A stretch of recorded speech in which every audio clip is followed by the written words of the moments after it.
Hello and welcome to the Game Informer Show. I am your host, Ben Hanson, and I'm joined by my permanent co-host, Tim Turi. Hello. And we're also joined by two newcomers to kind of the rebooted Game Informer Show. So welcome, Bryan Vore. Hey, how's it going? Pretty good. And Mr. Ben Reeves. It's me. You gathered all the most handsome editors for this one. That's right. That's really what we're gunning for. So we have a fun episode coming up. We're going to start out by talking about the Wolfenstein DLC, The Old Blood, that just came out on Tuesday. And then we're going to get some reader emails, listener emails in there before we move on to a movie discussion. Basically, we're all jazzed up on Marvel's crap, so we're going to spoil the bejesus out of Age of Ultron, assuming that everybody in the world has seen it at this point. Right. I think they all Yeah, have we'll give you a twice. nice spoiler before we won't just pepper it through other conversations. That's right. Right. Speaking of pepper, Ultron dies what at the happens to pepper? No, so we're getting to all that, but that's going to be after the break, so we'll give you a heads up if you want to pause it and come back to it later. Or if you just don't want to listen to it because you don't like Marvel. But I feel like the world has slowly grown to... You can't dodge the Marvel bullet nowadays. Just get out of here. If you don't like Marvel, you feel so alienated right now. I think they'll want to come back for this anyway. I feel like it'd be like when I was not watching Game of Thrones. And just that level of just alienation, just kind of like, well, I'm not even a human, really. yeah. And it's I'm just- like a different species. It's like the Sixth Sense, basically. It's so tough recommending something like that, too, where it's like, Tim, you like fantasy crap. I don't like fantasy crap, and I love Game of Thrones. It's my favorite show.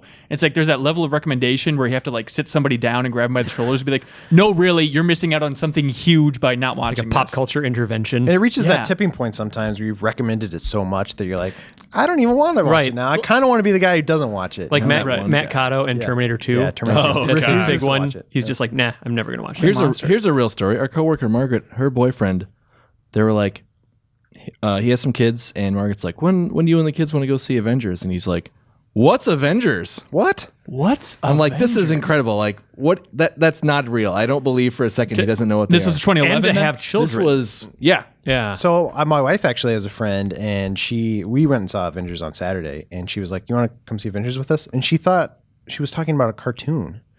I'm like, what? No, it's the Avengers. I'm like, and she had this blank look on her face. She's like, you don't know what Avengers are? Like the Marvel stuff? Like But Captain America, Thor? She had no idea what it was. We should probably save some of this, but I mean, because we are going to exclusively be talking about this stuff. Well, we're talking about how people don't talk about it. We should bring right that now. up though when we get to the final thing, because I have a thing to say about just like that sort of like cultural awareness of the Avengers. I think that's a super interesting thing. All right, but to start things out, you want to start out talking about Wolfenstein, The Old Blood, Tim? Yeah. So just as far as things that we've been playing, I don't know. Has anyone else been playing The Old Blood? Yeah. I gave it a start. You gave it a start? Yeah, Okay. I made it about an hour in, yeah. So you said DLC before. I'm Right. not sure. Is this a standalone thing? It is standalone. It is. It's kind of like Yes. that in that increasing camp, which I really love, of DLC being split out, kind of like Blood Dragon or like Gat Out of Hell for Saints Yeah. Row. Even like Undead Nightmares, I guess, was sold separately. But I love that trend of splitting DLC out and just making it a standalone little sample bite if you want to just go for that. It's great because, like, you know, for example, I borrowed a copy of Wolfenstein,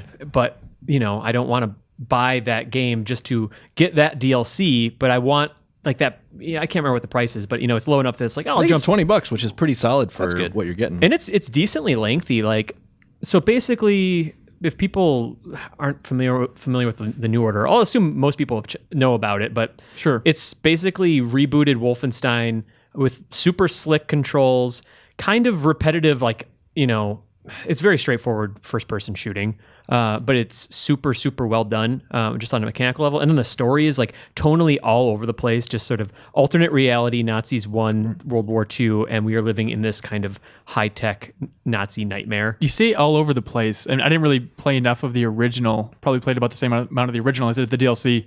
But to get a sense of like what tone they're going for, because it seemed like at times they want to hit that Inglourious Bastards type of like absurdity, and then other times they want to take themselves more seriously than you expect. They do this kind of cool Tarantino inspired. What I see is like a Tarantino inspired thing. Well, they just like hone in on one weird little thing, or even just like a Coen Brothers type of thing. They'll just like hone in on one specific element, and one kind of conversation will have like a certain cadence to it. Like, for example, early on in like The Old Blood, one thing that happens when you're trying to go through, this is super early, like your papers are being checked by a Nazi, Right? And you're from Frankfurt, and Oh yeah, Blazkowicz just says like, oh, you know, the guy that's checking him out, I think his name's like Jaeger or something. Oh, you're from Frankfurt, huh? Frankfurter. And then Blazkowicz just says, hot dog. Like he says hot dog in German, and then there's just like this. He says, "I'm a hot dog." I'm a hot. There's just there's this intense like beat. And then the Nazis just start losing it, Right. Because they think it's hilarious, and they kind of like lean into that for a minute, and it's just such a weird sort of innocent moment within, but the context of like World War II Nazis won, just kind of bearing down on it. Yeah. And the classic example of that from the New Order is like that train sequence where like you're getting this kind of goofy, weird test to see if you have impure blood by that one Frau. Lady, and it's just very bizarre characters interacting in bizarre ways. But it's super smart with that language thing because they set it up like you're being escorted into Castle Wolfenstein, correct? Yeah. In the Old Blood? Okay, so you're being escorted in there with another guy who's disguising himself as a Nazi, and his German is pretty good, but they say to Blazkowicz, they're like, just so you know. Like, don't say anything. Yeah, which is a super smart idea to have this character then that's undercover, but like it's a smart angle to have your first-person character like basically know that they can't say anything or else they'll be outed because their German accent's so terrible. But like to give a reason for your first person character not to speak works out really well. That's good. And That's good. most of the time BJ is just talking to himself anyway and making heavy-handed, metaphors and stuff about things. But So this takes place after the game? this takes place before. So this is like they are trying to get the clues that will lead them to Death's Head's fortress, which is the intro sequence. So like intro sequence of Wolfenstein: The New Order is them going after Death's Head, Right. And then Blazkowicz gets like nailed in the head with some shrapnel. He's out, and then that's where time passes from the 40s to the 60s. This is right before they make their assault on Death's Head, still in the 40s. So you mentioned that it was kind of a reboot, but I thought the interesting thing about Wolfenstein: The New Order was that technically it was still within the Wolfenstein canon. It wasn't like a full reboot. It's still squeezed in there perfectly, like including, was it Raven that did the last game? Well, Raven did, I think, both Return to Castle Wolfenstein and the 2007 one. I think. But I thought that it all still fit in the same timeline. So with this DLC now, are they finally kind of shattering that continuity? I didn't play 2007. Okay. But I mean, going to Castle Wolfenstein, I assume that's where the first one takes place, right? Yeah, I mean, Castle Wolfenstein's been featured in like both 3D and then Return to Castle Wolfenstein, but It's like Bowser's Castle. You have to have it. yeah, it's always there. Yeah. Sure. I thought you Or won. Dr. Wily's. In like the 2007 game, didn't you won and you like defeated Germany or something? I don't remember. This doesn't. I should check that out. And then didn't that I one would go? assume that this new thing is just wiping the slate clean. Yeah. Let's just take all what we want of the aesthetic Yeah. and go nuts with it. Right. Instead of trying to work in the 2007 game that people didn't really even like. Right. It's weird because it switches publishers too now with Bethesda releasing this one instead of Activision with the last one. And And the paranormal and the Nazis' sort of occult research, which was like a real thing, going after the Holy Grail and all that crap. Sure.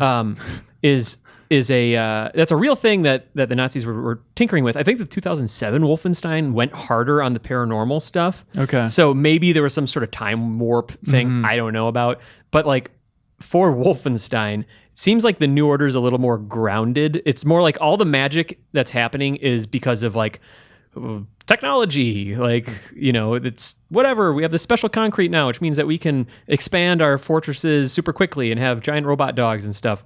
Obviously there's some suspension of disbelief, but it's not like Ghost Hitler, right. This game seems. I would play that actually. Yeah, it Ghost sounds Hitler. really cool. You should play Wolfenstein 3D. Okay. There's Ghost Hitlers. Ghost Hitler, the original one. I think it's the boss of episode 3 thought it was or like- 4.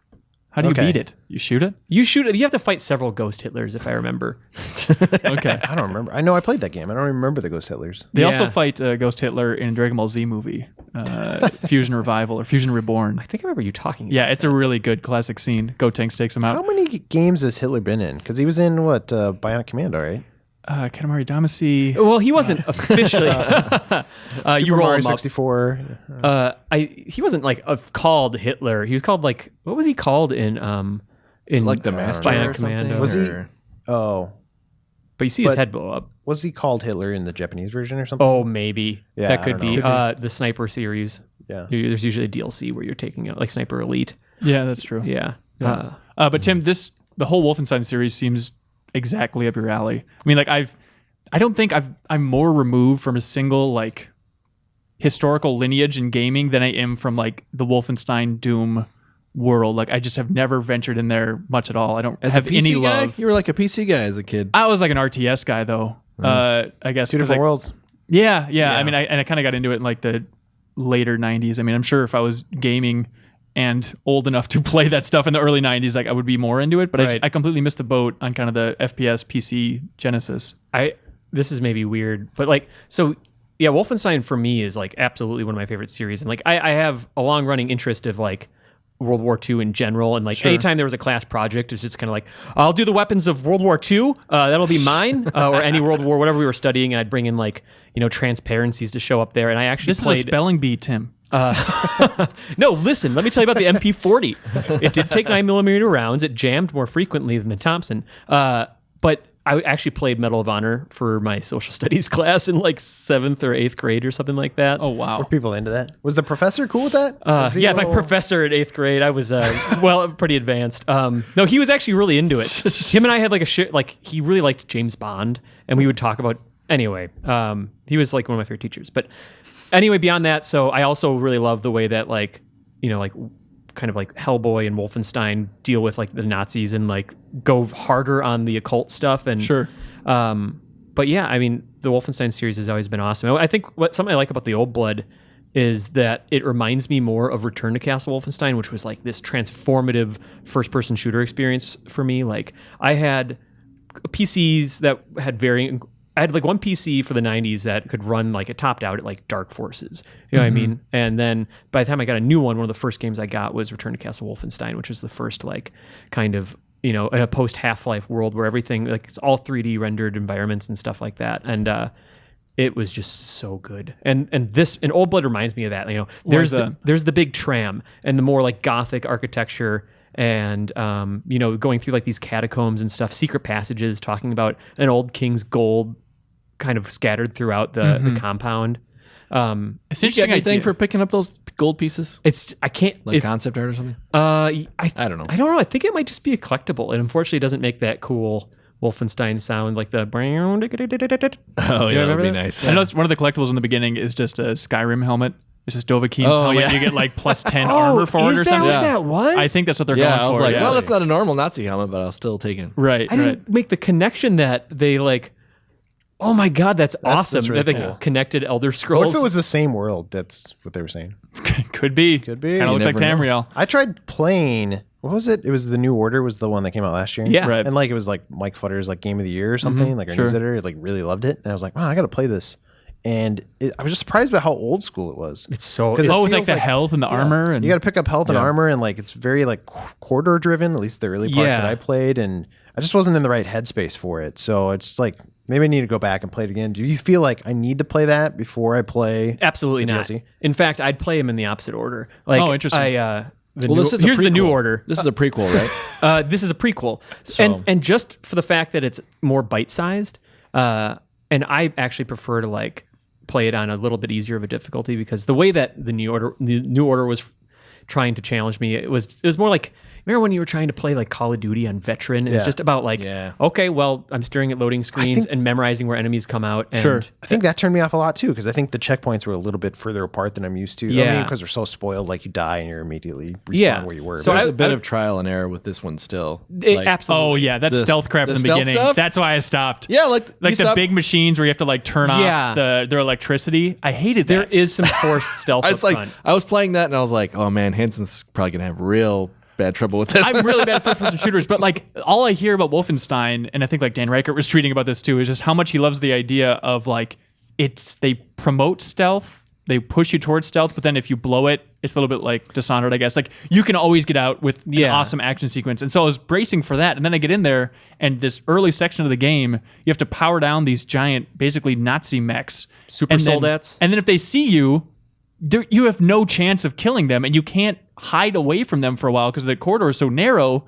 There are hiding spots. Really? There are some Yeah, hiding behind the spots. generators. And after you like pop off their, little power cords, the crowbar, yeah. you can get those gigantic guns. Yeah, I tried using that gigantic gun against one. It did not do much damage at all. Also, I didn't even know that you could go and dismantle them or detach them from their little tethering. So I passed that whole part without, like, doing What? that. Really? Yeah, And they but have like a 10-second, like when they're just Right, down. yeah. You're just like, okay, you got to run. that's what I thought was happening. Oh, so okay. it was because I like the one time I was punished by trying to sneak up on one and see if I could do something, and he Right. got to life the split second I got back to him. So I wonder if it was proximity based. But other than that, you can kind of fudge that a little. And, Okay.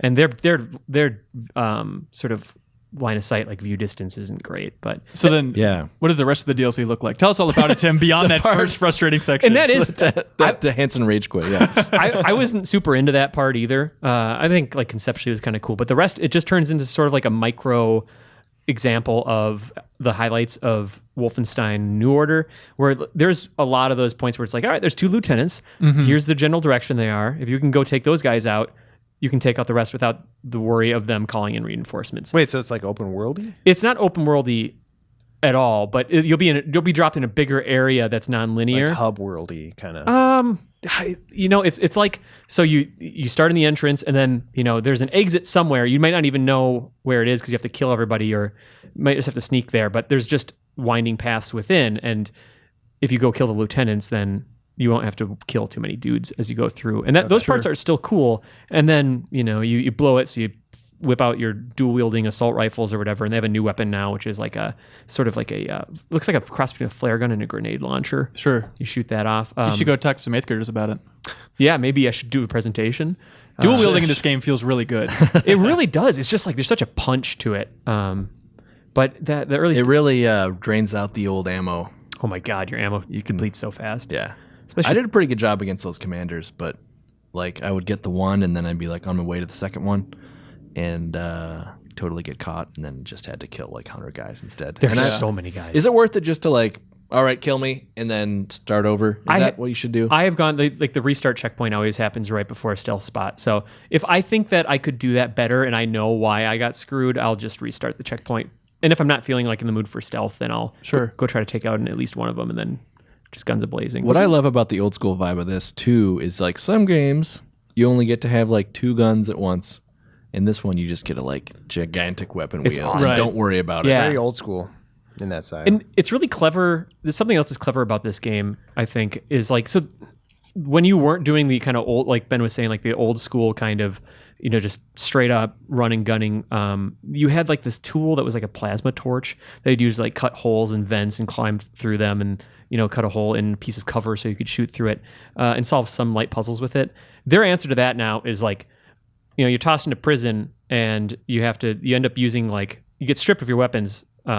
Also, that's not really a spoiler because most Wolfenstein start with you in prison. This is sort of an homage to that. You have like this broken pipe that you can either use in 2 pieces, like, you're dual wielding them like batons and stabbing weapons and stuff, or you can screw it together and use it as like this pry bar or, as a stronger melee weapon. And it's just a way to unify all of your non-weapon interactions with the game world in a way that I think just works really well and is so, the machine games guys and their experience with like Riddick, I just feel like it's sort of, it reminds me of that gameplay style. Yeah. Oh, they did Riddick too? It's Well, some former Starbreeze people left okay. and formed Machine That's Games, Starbreeze. but they're out of Sweden. Well, what were they doing before? This is their first game as their a new first game? studio. Yeah, I'm Okay. pretty sure. Yeah, so it's some of the talent. I mean, that original Starbreeze team that everybody loves for Riddick, I feel like they've kind of scattered a fair amount, and now Starbreeze is doing stuff like Brothers, but then there's still like gosh, yeah. the Overkill team, which is also kind of from that Starbreeze branch. It's Right. fun tracking studios like that are heralded, like when they start to shatter, like trying to keep all those pieces like intact in your mind Yeah. of like, okay, that's like a fraction yeah. of that game that I used to like. Those But people then they are over take on there. new people and then they shatter. Right. It's like a web. like yeah, the everyone Liquid wants to 2000. take credit too for like it's like, Oh, yeah. we were the good ones from that team, so Yeah. that's where we all went. The core yeah, dudes. yeah, yeah. Well, we're- it's good to see at least one of them is still doing like a big first person single player experience. yeah. yeah. Like keeping that somewhat Riddick stuff alive. And it's not like, it is mostly a linear game. It's definitely not open world, but there are parts, where you come in and it's just like, all right, there's this gate and there's 2, locks to this gate, 2 lock mechanisms. So I can either go right and go try to unlock it that way or go left or whatever. And the way the world kind of loops around and winds in on itself is interesting. Wasn't the most interesting aspect of the New Order was the fact that it was set in the 60s and it had that sort of alternate reality timeline to it. Yeah, it's like the Nazi Beatles and Jimi so- Hendrix and stuff. Yeah, but so now they have this DLC where they don't have any of that. Well, that's Right. It's definitely not the case, but you'll see like where there's robot dogs. You know, you might see it's. I can't remember exactly what the robot dogs looked like in the New Order, but it seemed like that technology was still there to some extent, but maybe a little cruder. And you'll still see like the kind of industrial metallic innards of the castle. It's like this hybrid of old school Gothic architecture meets sort of the Nazis hyper technologically driven. Because even within the 40s, the technology was already way advanced in this alternate timeline. Sure. Okay. So what do you want to see next from those guys? Would you like them to work on another Wolfenstein sequel, or do you want them to move on to something else? Or what would you want from a sequel to Wolfenstein? I love Wolfenstein. I don't know if we need that much more of it. We're this good. soon. This DLC is nice. And that's coming from like a huge fan, but I mean, maybe just to try something maybe completely different, or maybe try something really different with the Wolfenstein brand and try to, I think they do so well in like an open world kind of Far Cry style environment. Sure. You know, I know that 2007's Wolfenstein had some open hub world elements, but Right. I think that they could do it better. It's just interesting, like where, if they are going to make another Wolfenstein, where do they set it? Do they have it take place in the 60s or like the 70s in the New Order timeline, or like, The 80s?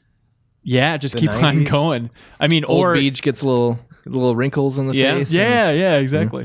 Or do you go back and make it like classic Wolfenstein? I feel like this is kind of the classic Wolfenstein throwback kind of treat for the fans before, in theory, maybe they move on to something new. Yeah. I don't know. What do you guys think? Maybe they'll do like near future, like Black Ghost Killer? Ops, Yeah. Black Ops 3 Nazis. And they'll switch off every year, go back to the 1960s stuff, and then the near future. Right. Yeah, I mean, yeah, I wonder what we would want to do with the 70s. Like if you would just like have the Nazi version of like the Vietnam War, or like just kind of take it forward. Go to They just have Cold every War. single instance just going forward. It's like, oh, the Nazis version of New Coke. Like, Yeah, Instead of Hell's Angels, the Nazis were security guards at Woodstock, sure. and that went terribly wrong. Yeah, I think that would work out really well. Uh-huh. Did Yeah, we it's- watch that documentary together? I don't think so. Oh, strange. Weren't you I guys gotta at watch Woodstock? that. I'm gonna see Rolling Stones soon. Oh, nice, cool. Honestly, I think Wolfenstein has never been like kind of my thing, but Yeah, the most intrigued I've been about a Wolfenstein game was this game, the most recent New Order, because it was like the alternate reality history stuff like really intrigued me, and I like the idea that they went into the 60s and there was all this like weird 60s stuff that wasn't exactly like you remember it. I've just seen a spin on it, but then I played it and I was like, I don't know, just something about how old school it was didn't do it for me, and Sure. I didn't say it was a bad game. It didn't feel like a bad game. It just like put it off. So maybe I'd go back to it at some point, but I feel like that was like the most intriguing aspect of the game. And if they wanted to appeal to new fans, maybe they should like do something different with the gameplay actually. yeah, could So be. like go double back, double down, double back down. Don't back down, but double down. Wait, on double, the 60s. double down on doubling back. Double down. Don't double back down. Okay. Anyways, guys, that's a good point, Reeves. Cool. I'm bummed out that I didn't have too much time to play a lot of new games this week. Not that there's a lot coming out this week. Wolfenstein is definitely the biggest thing, but I'm spending a lot of time getting ready for the Disney Infinity 3.0 launch, which is our new cover. Yeah. Which we launched on Tuesday, and then like my first video feature. I'm the video producer, by the way, if you just listen to this podcast. My first video feature went up on Wednesday. That's kind of like the biggest, most documentary style piece, all about like designing the new toys, the new Star Wars toys, because that's the big thing with Disney Infinity 3.0. But that's like our big announcement for this week, and so it's going to be a fun month of coverage where we're going to be showing a ton of Star Wars stuff. I hope people aren't burned out on Star Wars. How are you guys people doing? excited about this game? It seems like what I was seeing online is like people weren't too enthusiastic about it. but- Yeah, I mean, I think why is that, you think? I think people are excited. I think once they see gameplay, I think they'll feel a little bit more excited. Like we have a lot of gameplay footage that we're going to be rolling out throughout the month, and like you can say, Disney Infinity, okay, like I'm so sick of the Toys to Life stuff, but like once you see their slightly cutesy-ified version of the Millennium Falcon, like flying through space, like it is super exciting. Does it almost feel like a Pixar take on Star Wars to some extent, or like For the tonally? style? I mean, just as a tonal sort of. Yeah, well, the tone is really tough with Disney Infinity because it's not Lego. Like they're not a parody, and Lego has that market totally cornered really well. And so their angle, they're kind of stuck in this middle ground where the reason they can do these toys for Disney Infinity is because within the lore, they're all literally toys, and it's just like a kid's imagination, and they're all playing together.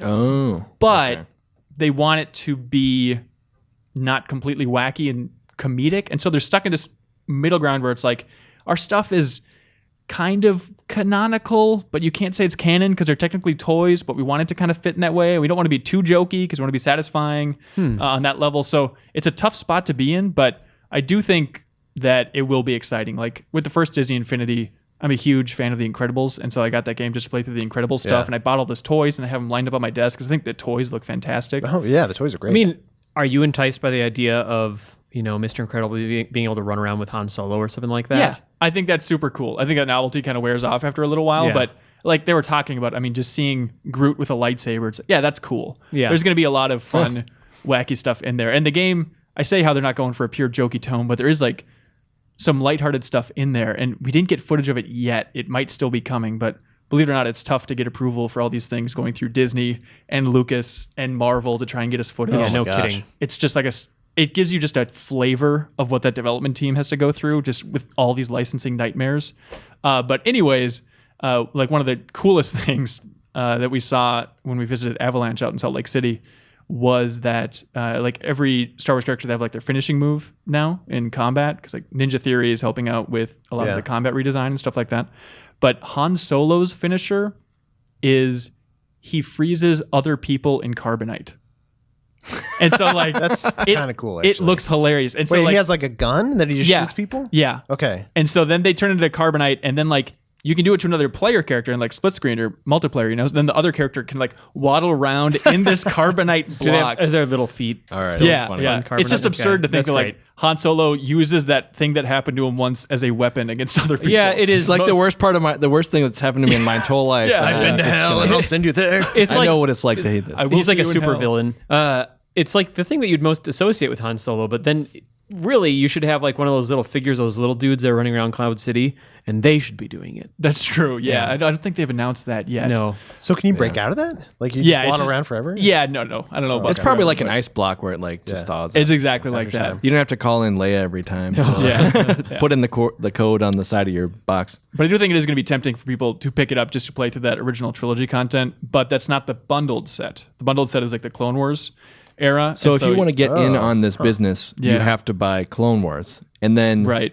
that is the base pack. Yep, and Buy then a you have to go separate set. buy the play set, which comes with Han and Luke, and then you can play through the original trilogy storyline, which is like, it's a much more condensed version of the original trilogy, but it's Oh, pretty really? cool because you're like, It's not a super granular take on every element. but you're like flying from planet to planet. You can go in between space and stuff. They compared it to kind of Ratchet and Clank as far as the space stuff goes. That's cool. I wonder, how did they make that call? Did they I guess they're kind of going more towards kids. So is that their rationale? Was Yeah, like, it is. I mean, a majority of Most the, kids know the prequels more than they do. We the actually have a original. video going up next week with them explaining exactly why they made that call, and that's exactly it. It's just like the target audience, they crunch the numbers, and a majority of those kids are more familiar with Clone Wars, and they want baby Anakin and Ahsoka instead of Leia and Luke. I mean, if you just think about what you're exposed to, like those toys, Sure. like they saw those movies growing up, and you remember like how we're super picky about the prequels and everyone wants to throw them under the bus, but like when you're a kid, something that's that spectacular, like you're going to gravitate towards that, and then you have the toys, which is going to solidify that love, and then Clone Wars comes out, which makes up for, you could watch the original trilogy over and over and over again if you want, or you could watch these multiple seasons of this really well done TV Right. series. Yeah, pretty well done. I think it's really cool. You haven't. How much have you even seen? To be fair, I've seen 2 episodes. But I that's- jumped because so many people were raving about that crap. So I jumped into I watched the first one, and then I jumped into season 4 in the first episode, and it was like, Would you jump into What? You season can't 4 do of that. Breaking Bad? no, but I just wanted to get a taste of it because everyone's like, oh, it gets better in the later seasons. It gets so much And better. people are nonstop comparing Clone Wars to Breaking Bad. Yeah, Everyone- it's a logical jump. True. okay, Ryan, where would you put the Clone Wars TV show? I mean, is it As a far great as show, on would you TV. say? Would you say it's not quite as good as Rebels? Is it better than Rebels? Give us some frame of reference for how good this show is. Well, here's the interesting. Clone Wars is crazy. It's like you can tell it's just whatever George Lucas's flavor of the day was in a lot of ways. Where it's like, oh man, I just watched some Godzilla. You guys need to do an arc about Godzilla. Just like Breaking Bad. And like, Seven Samurai, like, let's do something about, like a Seven Samurai theme thing. So the thing is, the master, like the showrunner, Dave Filoni, he's a master of like, okay, George, all right. Just like taking whatever weird suggestion he has and then kind of judo flipping it into something that is important to like the overall Star Wars canon. Sure. But also like fun moment to moment and also satisfied George Lucas. And then what you get with Rebels is like, all right, well, we're just on our own now. I mean, of course, there's like the masters at, Disney and Marvel and stuff that have their, big plans, what they want to do. But it seems like, Filoni is just kind of like, he's had all this like training as like the Padawan of George Lucas. And now he can kind of just go nuts with his story. But I think the highs of Clone Wars, obviously, there's like, 6 seasons maybe? Holy cow. The highs of Clone Wars are so far higher than Rebels. Though Rebels tugs more at the old school fan of the original trilogy. Right, just like the technology they're using. And it has the potential to like go way farther. That art style really turns me off, though. Do you get used to it after a while? Oh, yeah. They, in the beginning seasons, like they only had so much money to work with and like technology wasn't developed, but they really invest a lot as the years go by and like they get all these like top effects people and it just keeps looking better and better every year. And then, that's how I'm used to seeing Anakin Skywalker now is from the Clone Wars. That's so weird. Yeah. It's weird that you're going to be more excited to play the Clone Wars saga just because you're so invested in that TV show now. Well, I'm still probably more excited for original. Okay, Clone Wars. Okay, good. That's good. But Hanson, it sounds like this is the better first and better, so maybe we should go back and watch it. This is the first. Well, another thing too. Real quick note: Clone Wars had like unlimited budget. Like, Sure. George Lucas was like, "I love this project," and would just throw. He's like, "I've got infinite money, basically." So Exact he would, quote. like they could just go nuts. Disney Whereas infinity. Rebels is kind of like scaled back. Like, well, we have to keep it reasonable, guys. So you can tell like a lot of kind of reused assets. Oh, and maybe really? not Oh, as that's as pretty quality Huh, stuff. I never heard anybody come at that angle yet. But as the seasons go on, they get new budgets to create kind of more new backgrounds and things Sure. like that. So This is for Rebels you're talking about now? yeah, I thought Rebels was a show that just started recently. yeah, it just finished the first season. Okay, but then you were like saying as the seasons go on. So that's Well, what was Clone confusing. Wars had like huge budgets and like got to look really awesome. But Rebels is kind of The had to scaled scale back back version, because yeah. they Sure. only have so much money to work with. Yeah. So I have way more love for the original trilogy, as I think probably a lot of people our age does. But so should I? But then I'm hearing that Clone Wars is higher quality. I've only seen a good chunk of the first season of Clone Wars, and I like it. But I don't know. Where do you think I should start? Like, Here's an interesting thing about Clone Wars, and as far as like starting for the first time, the show is not in chronological order, and it took me like 2 episode seasons. to episode. Yeah. What? It is crazy. Tim's a continuity hound, and that's going to drive him insane. It took me like 2 seasons, and I was like, "Wait, isn't that guy dead already?" And my buddy Ross is like, "Oh yeah, the continuity is like this is from this era, and this is before the movie that came out." Which this whole Clone Wars thing started with the movie, which is really terrible. Wait, are you talking about the Cartoon Network one? No. Yeah, there was an actual movie. they released in the theaters. There's a theatrical that's right. CG movie. Oh, It's with like the Truman Capote hut and all that crap. Yeah. Okay. Yeah. What? Yeah. The original movie that came out was super bad, and they started a show off of that movie, and that's where the whole thing started. okay. Well, I loved Super So, Bad. So is there like a list of the chronological order, like recommended viewing order or something? Yeah, when they finished the entire series, they put out just this big long list of like the actual chronological order of everything. Holy hell! And I would say that is probably the ideal way to watch it coming in fresh. But what a pain in the ass. that would be super confusing and hard to do. Well, it's all on Netflix, so you That's can true. kind of just zip around. You don't have to be Yes. like, I have to grab this disc from over here and put it in over here. I'll just print it off and get a big marker and just check off. each one. That sounds good. So A, it's going to be a lot easier to follow, of course, but B, you also get a taste of some of these like later really well produced angles Oh, and interesting. Okay. storylines. Sure. So you get it mixed in with kind of the early kind of crude things. Okay. yeah. And I think it works. I think it'll work out pretty well. I'm curious Cool. to go back to it myself. That is like interesting Yeah. too, because just with the movies too, they started with episode 4 Yeah. and then went back. So it's almost kind of like I don't know. Homage We're to harkening that. back to our I don't know. confusing Like, Yeah. just chronology. adding to the confusion, but Yeah. also like I don't know. Yeah, it's funny with Disney Infinity. Like I feel like Jeff Cork was kind of beating the drum of like, okay, he wrote the cover story, and even the cover story he mentions like, I know you've played through the original trilogy's events a lot, but thinking about it, it's like there's the Super Nintendo games outside of that for like playing like the mainline Star Wars characters through those situations. Like we've fought on Hoth a lot, but as far as like following the storyline of those films, I don't think I've ever really done that in a game.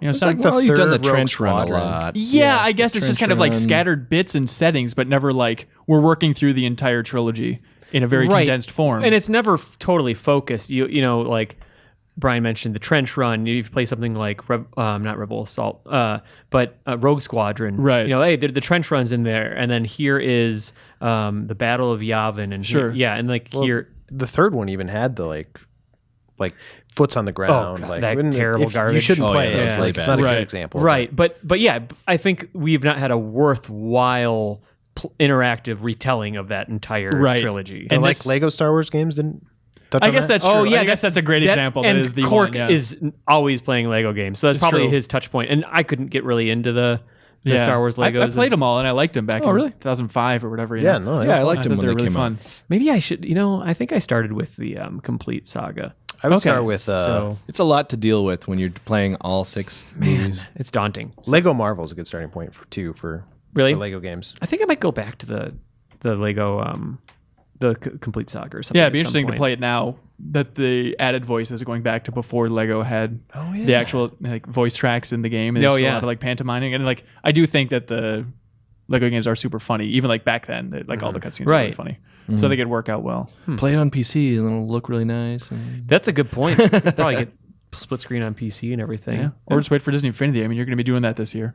Yeah. But anyways, for the original trilogy, like they're taking a more sandbox approach. Is kind of the way they're pitching it. At least is that it's much more open ended. So like you just go to like Tatooine, and then it's an open environment. I wouldn't say open world or open planet or anything. And you're just like fulfilling quests, and then just jumping in the X-wing or Millennium Falcon, and then flying to the next planet and kind of doing quests there. So it's a much more in vein of like the Toy Box 3 Toy Box mode. Yeah. So that's kind of the inspiration they're going for that original trilogy. So don't expect like a linear Toy Box 3? Toy Story. Toy 3, Story you 3. mean? Oh, okay. Yeah, the Toy Box mode within Toy Story 3. Okay, gotcha. Yeah, that's the idea. But then Thank you for explaining that. yeah, it's a complicated thing. But then they also announced, which was frustrating because they're super cagey about it when we're at the studio. Then afterwards, like, yeah, you can go ahead and talk about it. But they're also releasing a Force Awakens playset down the road eventually. Oh, okay. That's awesome. Yeah, and a yeah, no-brainer. Wait a second. Force Awakens toys and video games. Yeah. I can't believe they would do something like that. Yeah, can you imagine that they'd actually get on that? But it was fun being at the studio, like constantly trying to figure out like, is there anything from episode 7 around here? Because this is like we're at the studio before the second trailer went out, so we really didn't know anything. cool. So like every time we'd walk into like an art production room, be like scanning the walls, see like is there like an old Han Like a Solo probe somewhere? droid. Yeah, just trying to see anything. And How many times did they drop smoke bombs when you guys were looking around? there was one time we walked into a room and they had like it's always just like this weird visiting studios is bizarre, but like walking to one room and then somebody would be like putting up this huge black curtain covering up this wall, like "Up, up, up, up, up," and then they cover that up. They should have just put blast shields on you. I don't know why they didn't. It Yeah. would be such a smart idea. Or like we were in a room interviewing an artist for like 15 minutes, and then someone's like, holy crap!" And they're like hid something in a drawer behind us. Like, what was that? It's like, oh boy, that would have been bad if you had seen that. It's like, what? The bloody knife. Yeah, exactly. It's all those kind of like little games of there is clearly stuff in that studio that they don't want us to see that's related to episode 7. So Just on this episode 7 front, it's going to be really bizarre to have like walk, through Target or something and see like new Star Wars action figures for a movie that we're actually all really excited about and stuff. and you're gonna be tempted to buy them. Yeah, but that's the question, right? Is Yeah. how good they're going to be. And I mean, on this trip in particular, I really, really fell in love with the Disney Infinity art style. I think they do such an awesome job. And like yeah, Disney Infinity 1, I had a decent time with it, but I wasn't too hyped on that game.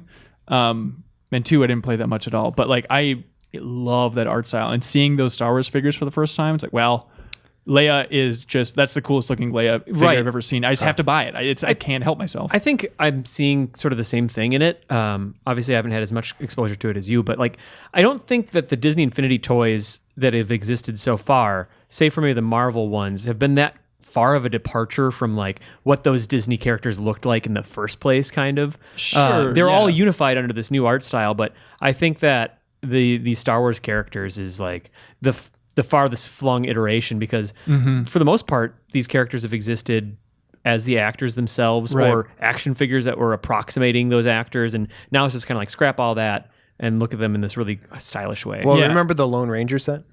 Yeah. Oh, who original could forget? Yeah, There's who like- can forget that happening? Yeah. Yeah. There's like the Lone Ranger and then like Nick Fury. They're kind of going for like a Samuel L. Right, Jackson, but yeah. that's like the video feature we posted on Wednesday kind of goes into that and just how tough it is to caricaturize these classic characters. And they When talked they're about how real people, even. yeah, the toughest face is Harrison Ford's. Really? They're like, it's such an expressive face and it's unbelievably subtle. And like they had to do version after version because you just can't nail what's special about Harrison Ford's face. Well, because he's thought so much about Harrison Ford's face. He's like editing this video. It's just like a scar. I feel like that's important. Yep, they got that on there. He's like a classically like handsome dude actor, right? thank you. And if you go for that in that style, he's just going to look generic. It's all Right. about like his expressiveness and stuff. That's an interesting point. Yeah. about Yeah, he's got like this personality. smirk and like, Right. you know, just different, you know, The little way he things he does it. does. But then they also said his face is really asymmetrical, which is rare for somebody that attractive. So like trying to find that balance To the Force, yeah. To the that's right, yeah. Can you get like a little earring accessory to Calista Flockhart figure? Yeah, I haven't thought this much about Harrison Ford's face since I was like 18.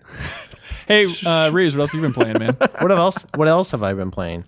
I've been playing a few older games because there's nothing new that came out. I mean, other than the Wolfenstein, which I didn't play. But so like, crap. Why am I forgetting the name? Oh, Broken Age, which I know you guys already talked about a bunch. Yeah, but- yeah. Are you enjoying it so far? yeah. I've been enjoying it so far. I beat it actually this weekend. Oh, cool. But like, there's some of those puzzles are just like the difficulty on the first half of the game was great, and then the second half was like, gosh. Well, that was a come on, response guys. to some of the feedback. I know, which is Yeah. frustrating because I think there's so many more fans who probably enjoyed the difficulty, But they're just less vocal. and they obviously didn't say like, "Hey, great difficulty!" Like, I know. yeah. so it's like, all right, well. So anyway, I found that frustrating. But there's Like, how many times did you look up a walkthrough? Do you think? like 3 times. oh wow, okay. There's that dumb knot puzzle.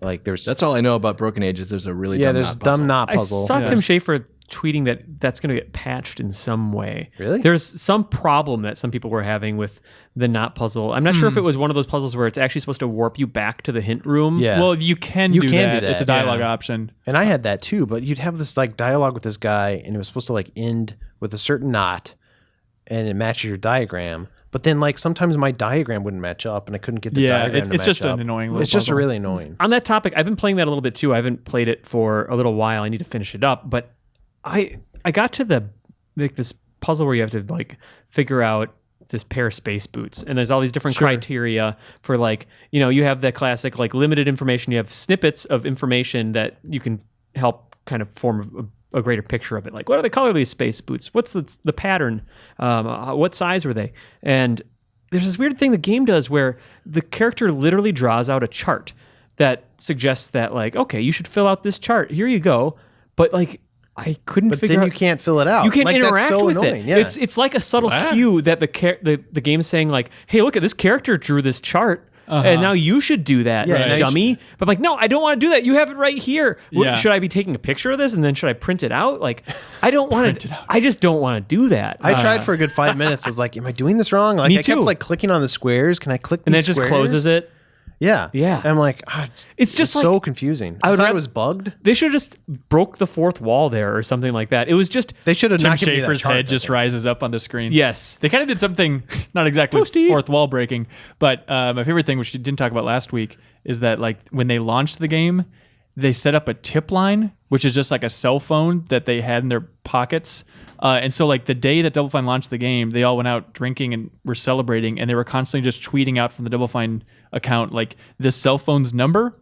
And the Oh, no. first time they did that, I was like, oh, awesome. So I called it up, and it was Tim Schafer on like a voicemail saying like, hey, we're helping somebody else and giving them advice on how to get through this part in the game right now, but you should take a shower, go sleep, go hang out with your friends, and then call back in a little bit. I was like, okay. And then I turned on their live stream, and they're actually live streaming the people calling in Oh, which was wow. terrifying. Like, oh, I didn't know. I just called this tip line. I didn't know I was that close to being live streamed with Tim Schafer. Like, that would have been terrifying to me. It's a weird. That actually would have idolized been kind of awesome. But were they actually helping the guy through the puzzle that you were stuck on? I'm sure the not puzzle came up. It was a different puzzle that they were talking through. But then, like, the rest of the night, they kept tweeting out, like, I saw, like, Greg Rice from Double Fine, like, hey, I've got that tip phone in my pocket. If anybody wants to call us, like, we're just drunk at a bar right now. That would have been a really good time to call, too. yeah, actually. yeah. It would have been That's great. pretty great. Oh, my gosh. So, yeah, been playing a lot of... Well, I finished Sure, Broken Age, which I overall liked a lot. How long did you play it for? Do you think? I didn't look at the clock time. It's probably like 12 hours or something. For just Act 2? I feel like... Just No, sorry, that was for total. Oh, okay. Seems like a lot of I people feel like Act 2 was a little bit maybe longer had than to Act start 1. over, right? Like, seems like Right. Yeah, Act 1 isn't that bad. You can really fly through it. Well, but- especially, once you know all the puzzle solutions. If you play it on anything besides PC, right? You have to start over. Is that the thing? Yeah. I guess iOS you wouldn't have to either. I think that's Oh. a separate thing. But Anyway, anyways, what else have you been playing, Oh, Reese? that's weird. I'm going through some old games. Fire Emblem Awakening, Oh, cool. which is a fun game. Finished that up. And You excited for Fire Emblem If, the next one?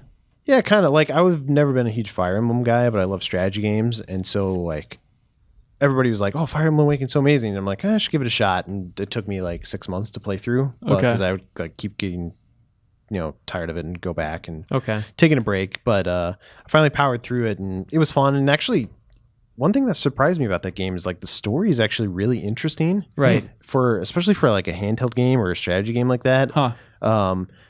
And I could try to, I could spoil it for you guys. No, or I could please try, don't. I could try to, even just like saying the setup, it's like, well, that's been overused a bunch. Because you're Right. a character at the beginning of the game, you wake up with amnesia, and these other two characters find you, and then you go off on an adventure. But as you get further on, like the end of the game kind of loops back to things that happened at the beginning. You're like, oh, now I understand what that was. And it's just kind Okay. of cool. Huh. So the weird thing, have you been following Fire Emblem If at all? Like the next That's one, the what one they've that's said about it? Yeah, you can play either as a bad guy or as a good It's guy. like a Pokemon. Yeah, they're doing a Pokemon split. So there's Right. two different versions of the game. Each they say is going to be as big as Fire Emblem Awakening, but it's just seeing the events from the good guys or the bad guys' perspective. Oh. Well, and you say Pokemon, it's like two different cartridges, Right. but you're not like trading guys, are you? No. Yeah, It's so it's Pokemon not- as far as like the red Right. versus blue Yeah, division yeah. to have super fans buy both by reusing those assets. But this seems like a much different game than the Pokemon different versions would And this be. is the 3DS one, right? Yeah, it's still going to be on 3DS. Yeah, so I'm curious how they pulled it off, and I can't even imagine what that production would be like. Because in theory, you're close to doubling the amount of effort you're putting into That's it. what so. seems weird. It's like, yeah, you can reuse assets. I mean, you can And have like this. the mechanics are all the same. You can have the same battles. You just swap out the dialogue and the heads that fly in from the side, right? Well, but I think But then even strategically, positionally, you might see what it's like, to be the Empire on Hoth versus to be the dug-in, Echo Base people. Like each battle, I assume, would be from a different place in the battlefield. right. Yeah, I would assume though that like I don't think you that could would be the just hard part. sprinkle these guys up here, and then you have these guys sprinkled down there. And like, Yeah. if you're designing it from that way from the start, like, seems like you're just doing one side of the same battle, Right. Yeah, you know about making games. Hey, Reeves. It's interesting that you're playing Fire Emblem Awakening, which is from the same team that made Codename Steam. But Yeah, that's actually what got me into it because I Oh, was really? like super excited for Codename Steam. Like I'd done a preview on that game and I wanted to play it, but it wasn't out yet. Sure. So I kind of like started, Have you Playing Fire played a lot of Codename Steam? and then I started up Codename Steam when that came out. yeah. And I had fun with it, but I was frustrated, like everybody else was, about the super lengthy turn system. right. You know It's they like- patched that out. Yeah, and they right? patched it out recently, so I went and downloaded that, but I haven't dove back in yet. Okay. because- Has anyone gone back and played it after hearing about how annoying that rewind and No. the fast forward No, thing I is? want to. Because like everyone's like, oh yeah, they finally fixed that. Good job, guys. But they're like, That's the it's thing. probably too late They for a blew lot it. of people. They right? blew Right. it. Yeah. Same yeah. with Bloodborne. It's interesting.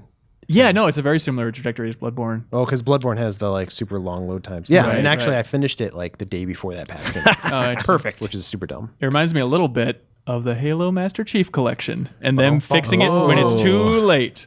Yeah, no Brian kidding. Vore, you've been playing a lot of that thing lately. Yeah. I just, Microsoft and 343 have been kind of putting out little teasers here and there, and I'm like, all right, I'll listen to their podcast. Okay, and so they're I'll see teasing this stuff. Halo 5. I want to know all about this because I just see a lot of nonsense about this mystery podcast about is Master Chief alive? And so they released, it's like a serial style podcast where they're talking about Master Chief and crap. Wait, it's like a radio drama type thing? Yeah, it's a weekly podcast, totally 1930s style. inspired by Serial. Okay. And it's so weird. It's a fictional thing too, so like it's weird to adjust initially to be like, all right, this is an actor pretending to be confused about the mysteries of Master Chief and Oni and all that stuff. And Do they pronounce it O and I though in the fiction? sometimes they say Oni, and sometimes on the podcast they say O and I. Wait a minute. Oni's a thing in Halo fiction? Yeah, which is here Office of Naval Intelligence. because yeah. Bungie made a game created called the game. Oni. Yeah. I've never heard It's that. got to be a they throwback like to that. well, yeah, definitely is. They like to keep certain themes and numbers like going throughout all their games. I guess that's true, It's yeah. very But strange. Let me get the premise, just finally get it straight. But it's like a futuristic podcast. So it's as if you're listening to a podcast and it, like, let's say, it was someone trying to, modern times it'd be like a JFK conspiracy podcast, but instead they're talking about Master Chief.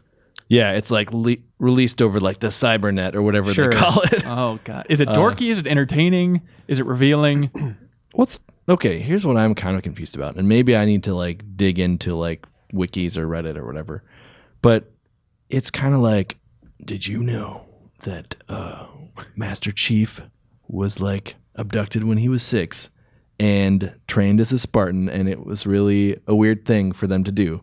It's like, yeah, if anyone knows, like has looked into anything about Master Chief at all, it's like everyone already knows this, and they kind of treat it like this big conspiracy that's trying to be covered up. You know what it reminds me of a little bit is like Dungeons and Dragons, where there's the character's knowledge, but then there's also the player's knowledge, and there's a division there where like just because you as the player knows something doesn't mean your character can use that information to act. Is Master Chief a celebrity in the Halo world? He is. He's like the savior of humanity, basically. He's Okay. like Superman.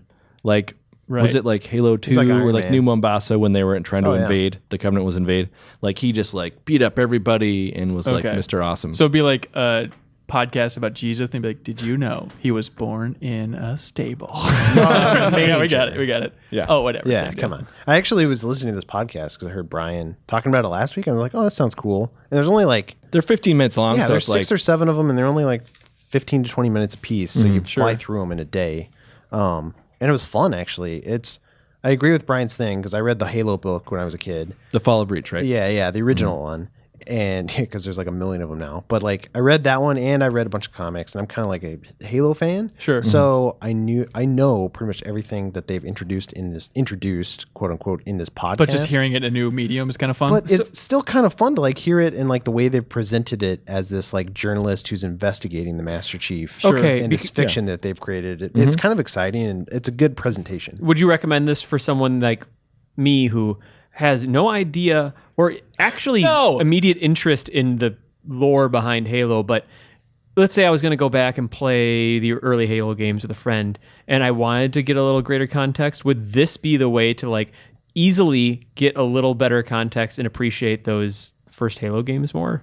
Yeah, probably. I don't think it's as complete as like reading the book or like the comics. Sure. Yeah. But it's a good setup. Like in these first chunks, it's kind of like this is a different packaging. Like some people can just sit and listen to podcasts all day, but they'll never read a page of a book. Right. Or like look into all that other stuff. And it also kind of promises, it seems to be like twisting it a little bit, like, okay, maybe for longtime fans, like maybe there's something coming up that might be a little more interesting, like little things each episode. But it's like right when stuff's ramping up, it's like, oh, is this new? Is this new? And it's like, and that's where we end for this week. I'll be back. Interesting. So like it does a good job of leading you on. You get to hear a lot of interviews. There's even like action of like scuffles. Like action is happening. It's not like, just people like sitting down like boring like this. Right. It's like people are like, oh, like fighting and like His teammaking him. His teammaking him. yeah. You hear like footsteps and like There's all a kinds couple of, like a lot of Foley work. voice actors in this podcast, Hunt the Truth, that I recognize from other places, like Cortana. You're like, well, that's definitely Cortana. Or like, But she's not playing They Cortana. interview she's Cortana? not. She's no. It's to be clear, it's the voice actress who plays Cortana is That's playing a confusing. different character. Why would they do that? Are you sure? I think maybe you're hearing Jennifer Hale, Oh, maybe I'm thinking of Jennifer, which Hale. is like okay. Shepard. sorry, and- Shepard. Right. Actually, she's a character in Halo 4 as well. She's like the doctor, isn't she? So it kind of works. And then there's this guy who played Wolverine in one of the cartoons. I was like, that's totally Wolverine. sure. Like, that's really distracting to me because all I'm picturing is Wolverine right now. So listening to that podcast got you into Master Chief Collection? Yeah, that, and then they just had that thing where they were putting out the little parts of the box art, and then it all Right. kind of came together, and just like, there's the big like Master Chief head, and then there's a little team underneath him, and then there's Spartan Locke's head, and there's a little team underneath him. It's like red versus blue. Is that what's Yeah. happening there? Yeah, and they had those weird trailers out like maybe a few weeks ago where it's like the same trailer, but like Master Chief like, I'm gonna go kill this Locke guy who's wounded on the ground, and then there's like a reverse trailer where Locke is like, all right, I'm gonna put down Master Chief who's wounded on the ground. So they're building up this feud between Locke and Master Chief, and Locke is the other playable character in Halo 5. It's going to be like Pokemon. They're going to release 2 different games. Oh, You I play see. through both of Red them. and I blue. gotcha. Yeah, so it's weird. I don't know if it's gonna be like a Metal Gear like 2 thing Or a Halo 2 thing. I mean, Or a that's Halo obviously 2 thing. the- Oh, right. Yeah. the old You know what I Arbiter. loved actually is, remember Resident Evil 2? Tim, I don't know if you've heard of this game, but Hey, we actually put the kibosh on talking about Resident Evil in this Resident podcast because last week was a disaster. she was like the Matrix, and my flesh started like sealing my lips. but just that mechanic of like playing through a campaign with one character and then you like insert a different disc and play through it again as a different character and see like things the other character has done. Like, Sure. people haven't done that campaign style in a long time. Yeah, I wonder. Or I wonder if that's ever what they're going to since go Resident Evil for. It's interesting because that's the thing about all the numbered Halos. Like 2, I guess. There's Arbiter, but like that's the one thing about the numbered ones versus ODST and Reach is you are Master Chief, and that's all there is to it. This is your chance every like 3 or 4 years to Sure. play Master Chief. So I wonder if people are going to be accepting of Locke. This also led me down the rabbit hole of watching Halo Nightfall, which was part of the Master Chief collection. It's like the Ridley Scott thing, Yes. not the Spielberg thing that they announced, but they say it's still coming in theory. Yeah. I think they said it's still in the works, but good God. But like the lady that Nancy Tellum that used to work on Xbox TV is like Right. off doing something else now. Like Right, that the whole Xbox TV division is just kind of dissolved right to the ground. But Nightfall lives, and it's It as good as happened. Clone Wars. It's all released. It gets better the further you watch. That's right. Yeah, it's a different kind of thing. And it's going to be hard to Is see. it good? I think it's got its ups and downs. I was All right. told that it was like everyone's like, oh, I don't know, watch out. But I'm not sure what that means. I went, I don't know who you're hanging out with. I went and watched it, and it was. I thought it was pretty decent, actually. Okay. Like it's a contained little tale. They've got a new thing to do each episode. Like this is what we're doing now, and like this is where we're going. It's not just like a bunch of wandering around. Okay. As good as Forward Unto Dawn? I think people generally like Forward Unto Dawn more, and Okay. that could be because Master Chief shows up and like kicks some ass, Sure. which does not happen here. Okay. This is all Locke all the time, but it's really hard to see how it connects with Halo 5 for a number of reasons. A, he's kind of just like an Oni soldier, not a Spartan at all. So they didn't really take that opportunity to say like, oh, he was a soldier and this is how he became a Spartan. Sure. Like, I don't know if the game is going to be all about that, or if he just starts out the game as a Spartan and then we have to wait, like for a book like a year later, like this is how we really became a Spartan. Is it the same actor who's doing his voice in the trailers and stuff? I don't know. he I haven't sound like similar? listened back and forth to the trailer versus Nightfall, but I would assume that they would have that all going. Bungie really started a weird tradition that 343 seems to have picked up with is like, we are not going to tell our story in a traditional means at all. Right. Like if you think about the way people are talking, like digging into the Bungie story, like on the website, being like, oh, there's some good stuff in here. You guys just gotta come onto this website and check out these profiles of these monsters. There's a Right. story here, but it's not in the game. Like, Sure. it's just so fascinating that. And the legacy of that kind of storytelling that's in Destiny now Yeah, is kind yeah. of branched off It's into just- like from the alternate route from the beginning of Halo. And I love like transmedia, like entertainment and storytelling and stuff like that. Yeah, but- Castlevania does that kind of thing all the time. Wait, like how? No, I'm just kidding. Oh, okay, gotcha. Are you just making Res fun Evil. of a series I like? Yeah, because you said Okay. you like it, and that's a series that really. Actually, you were reading Mega Man and Sonic comics like a year Yeah, ago. I guess. I mean, the better comparison for me would be like the Dead Space books and stuff because Oh Dead yeah, Space, you really got into those. Dead Space's storytelling within the games is not amazing, but there's like this cool context that you can get from these other things. Sure. It just seems like 343 is just like really, really running with it. I think it's Yeah. cool for people that go into that. Like, that's awesome. It's like, I love bees. I really, really love bees. And we're going to force you to like these bees I too. love so many things. Well, that's Well, the they thing should is just like put it it gives on people something to like snack on until like the next big game. Right. So they're just like, there's this breadcrumb trail. It's like, there's like 5 books, I think. Or just Some play that master Halo chips. 5 beta, have a good time, and then wait like a polite person for the game to come out. Get into another series. I don't want to read your error messages 343 or whatever the hell else you're Go doing. try Wolfenstein. Yeah, there's the people that are like, I only care about the story, then they can just eat up all the books and watch all the shows. And then there's just the multiplayer fans who just Right. like, I'll play this beta. I'll keep checking every new patch on Sure. Halo Master Chief Collection to see when things are matchmaking is fixed. and Speaking all of that. which, yeah, is that good?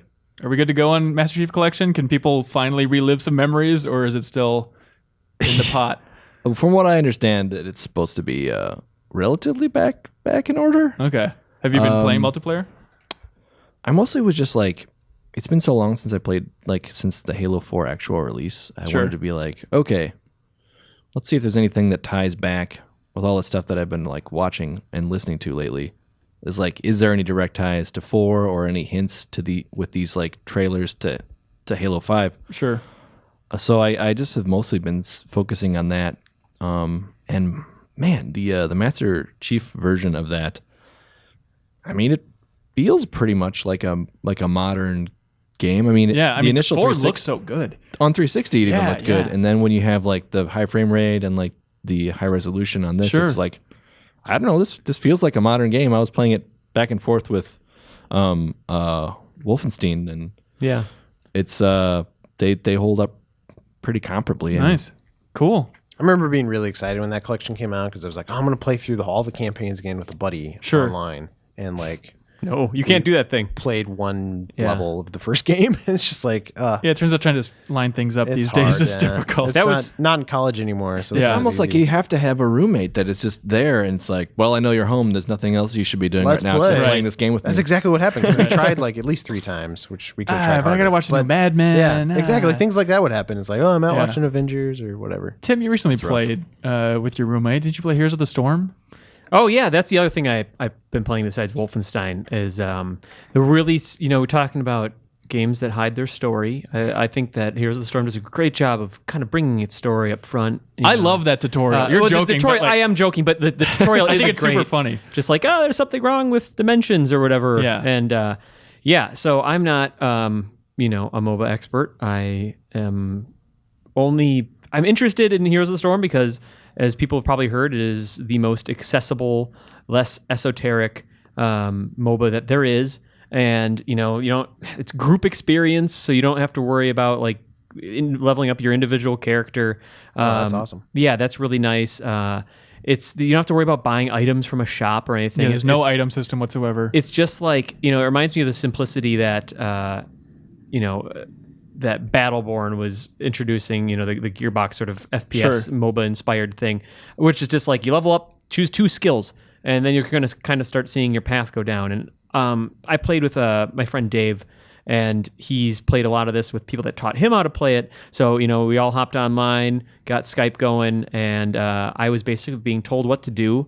And then within that, it was my job to kind of understand the basics of Diablo. I was playing Diablo a lot. Sure. I just looked at his, he's a melee warrior. buy Diablo? Tanky. He was unlocked. Is the male okay. version of Diablo? Is there a female version? Diablo? I didn't. Diabolita? Blah, blah. I did not see a female version of Diablo. Well, But- because in the third one, she was female, right? I don't think so. Diablo? Yeah, when she Am I possessed. nuts? You don't remember that? Leah? Yeah, Wait. at the very end, Yeah. Diablo if- had boobs. Man- I do not remember Remember how that? the story ended outside of fighting Diablo. Anyway. Someone, Alright. you play it co-op and everyone just skips the story, so I have no idea what even Right. happening in that game. Yeah. Anywho, Sorry. no worries. But like the free character rotates because it's like a free to play Yeah, I game. But think- like, is it every week the character will rotate? I So don't you know. can choose another one. I don't know what the rotation is. But what sucks about that is like when you go back to play it now, you won't be able to play Diablo, the character that So you've buy it. So you buy it. That's how they That's get you. the trick. Yeah, and that's kind of the downfall for this game from what I've played. I mean- it's you want to get invested in a character, but I guess I'm stingy and don't want to spend money. But also, How much is a character though? I mean, it's like they vary from like I think the top is $10. I think it's like 5 to 10 is kind of the range. But you can also use in-game currency. Exactly. It doesn't seem unreasonable to buy it that way. So there's like one in-game character, like free character every week. I think I don't know about every week, but it rotates. there's yeah. a like handful. League of Legends. There's a handful of free ones that I'm playing. Okay. But I don't know if that's just a beta thing. It's going to exit beta in June. Yeah. But yeah, Diablo just seemed like the most straightforward. His abilities are like, okay, I can like pounce at people. I can displace people, pick them up and slam them behind me, and then do like this kind of multi-directional fireball attack that goes out for me. And his ultimate was just like calling down like hellfire, like where every enemy hero unit is on the screen, like this sort of like hellfire rains down on them or comes up from below. I can't remember. So there's just very little thinking to do with some of his abilities. And so once my teammates would tell me, who were all saints, by the way, my friend David met them all playing Arcade, and they became good friends doing that, and then sort of moved over to Heroes of the Storm. They know what they're doing. We won, I think, 2 of the 3 matches, which felt really good. Is there a lot of teamwork? Is a lot of like top lane? 'Cause I've just been playing by myself, nonstop. and I don't know what to do. I just will fight some minions for a while and run back. And If you're not playing with humans and you're just playing bots. No. I'm playing You are. against actual people. I'm just not like a team I know. I think and no it's- one really wants to talk on there. Yeah, it's assumed that I think you know where to go by reading the minimap. Reading the Sure. minimap seems to be like the core thing. People are pinging on it because it means like, oh, hey, this thing spawned that we need to go get to kind of control. Like, it's all about map objectives and collecting these, special things or holding these 2 positions so you can like gain access to this Dragon Knight, which will give you a little bit of an advantage for a window of time to kind of push one of the lanes faster and take down towers and stuff like that. When it's clicking, it's really fun when things are clicking with teammates. I need to play some more of it. But Can I play? Can we boot out one of those super nice people and get me in there? yeah, man. How many people are on the team? 5. Gotcha. Well, Yeah. I bet if 4 you of play us with here. Tech, But- that'd be fun too. Yeah. He probably knows what he's doing. That would be fun. He takes everything so seriously, though. I think Does he? He really does. You played him in other MOBAs? I've played like RTSs with him in other games. He takes it What seriously is he? when you're What is he playing? like? Do a little. I mean, he do a does little like his tack. normal tack where he's our PC editor, by the way, where everything's very serious. He's like, you need to do this. Or even like Tim experienced a little bit in Bloodborne, I guess, where he's a super smart guy, but I don't know. I think I'd be more stressed out playing with him than like I think it'd be worth on the information level. well, here's Does he the thing. yell at you? No, not really. Okay. No. Not necessarily Tech just yelling. knows what he's doing. Yeah. Right. And it Seems like let's play with him. He sounds I want to great. see him lose his top. Okay. okay. Tell me what's bad. Here's my other suggestion for getting into a MOBA is maybe like if you want to win every once in a while, like probably have the majority of the people on the team know what they're doing, instead of one person having to sort of deliberate for all of them. So I'd say go for 3 people that have like decent experience. I'll try to play some more so that I can maybe have a good idea what's going on Sure. in a given map. But one thing I wanted to say on the other side of the coin from when you're saying like, I'm getting to know Diablo, and next time I hop on, he's not available unless I buy him. Sure. But then you're forced to play a different character, and then you're forced to like be a support class instead of a melee class, and maybe you find out you like that even a little bit better. Right. And it forces you to kind of rotate, and that's a cool feature of it. Yeah. Blizzard's kind of been making a big push with Heroes of the Storm too, with their Heroes of the Dorm Yeah, I see initiative that where on it's like Twitter all the time. Yeah, it's like airing on ESPN2, and it's the big challenge between different colleges. And I went on their YouTube channels to check out and see what they're doing. But, they have the different colleges head-to-head in these competitions, and they're really going all out with the production. Like, confetti for the winners. Like, it's well-produced. And, like, Lasers? they got lasers. Oh, Yeah. yes. They have, like, one of the few casters I know from StarCraft Day 9. Like, they got him casting for the whole thing and whatnot. Okay. But then, like, so looking at views, and the games are averaging like 20,000 views on their YouTube, so it's not exactly lighting the world up. I then went over to like Riot's YouTube page, and they just have a bunch of music tracks from League of Legends, and those music tracks alone have like 800,000 views on average. Oh my god. Yeah, and also like both Riot and Valve with Dota 2, they do something really smart on their YouTube pages where they have like team profiles or player profiles, where it's just like little mini documentaries, like basically get to know this team, find out who you should be rooting for by watching these little bite-sized things. That's good. And I didn't see that yet on Heroes of the Storm's page. It's just, here's the games. And I click on it. It's like, I don't know who these people are. I don't understand what's happening in the game. I like StarCraft. There's a siege tank over there. I guess that's cool. But just, it's so important to have that nice way into that community, into that whole scene. That's right. Isn't there a siege tank hero unit? Yeah. I love really? that there's Sergeant Hammer. That's actually yeah. kind of yeah. Yeah, that's the fun thing. Like, this really just feels like Blizzard's Smash Brothers. Yeah. It's like their outlet, because like Blizzard, they're a quirky company, but I feel like they're always balancing that completely wacky sense of humor with like the seriousness of their game's lore. And now this is just like, it's all bets out the are off. window. Yeah, just be wacky. Like, you can get a piggy bank for a mount. It's just insanity. What I want is them to go and get Blackthorn in there from the Super Nintendo. They got Lost Vikings in there. I know. man. So, I mean, I think Blackthorn might be a comic book, which is why they maybe wouldn't be able to do that. But God, Blackthorn's so cool. He's got all these abilities. He shoots his shotgun by like no look over behind his back. And then they also, Blizzard had like this awesome April Fool's joke where he's like surfing on a surfboard and fighting a shark or something like that. And they could make that into an ult. Tim, I bet he's going to get in there. God, that'd be so Within 2 years, I will put money that Blackthorn will be If in there. Lost Vikings are in there, it's just kind of come on. Was Is that there, an is there adventure the car from the Rock and Roll Racing? I was thinking No, about that. not yet. I would yeah. love that. Yeah, that'd be really Plays fun. like a 16-bit Black Sabbath song while you're cruising around. I would love that. Yeah. But anyway, I wish I'd watched that Heroes of the Dorm on ESPN2. Oh, yeah? I feel like just if I get into it, by get into watching it, I feel like one, it'd make you play better. It'd probably be really fun to see this acknowledgement. They'd raise the general excitement, and I might get some tips out of Yeah, it. you should just. I mean, the matches are relatively short. Just watch the whole thing on YouTube. Just see Yeah. what you think about that whole scene. I bet good they'll marketing. keep that thing going for a while. Like they'll keep having bigger and bigger tournaments, right? Yeah, I mean that's what they want to get up to. They're trying to Right. compete with Dota. So I guess they have to. What have you been playing? Oh man, I tried out Westerado double barreled on Steam. It's like the Adult Swim kind of cowboy Zelda-esque game that they then kind of gave an enhanced version and released it instead of a free Flash game. They released it on Steam.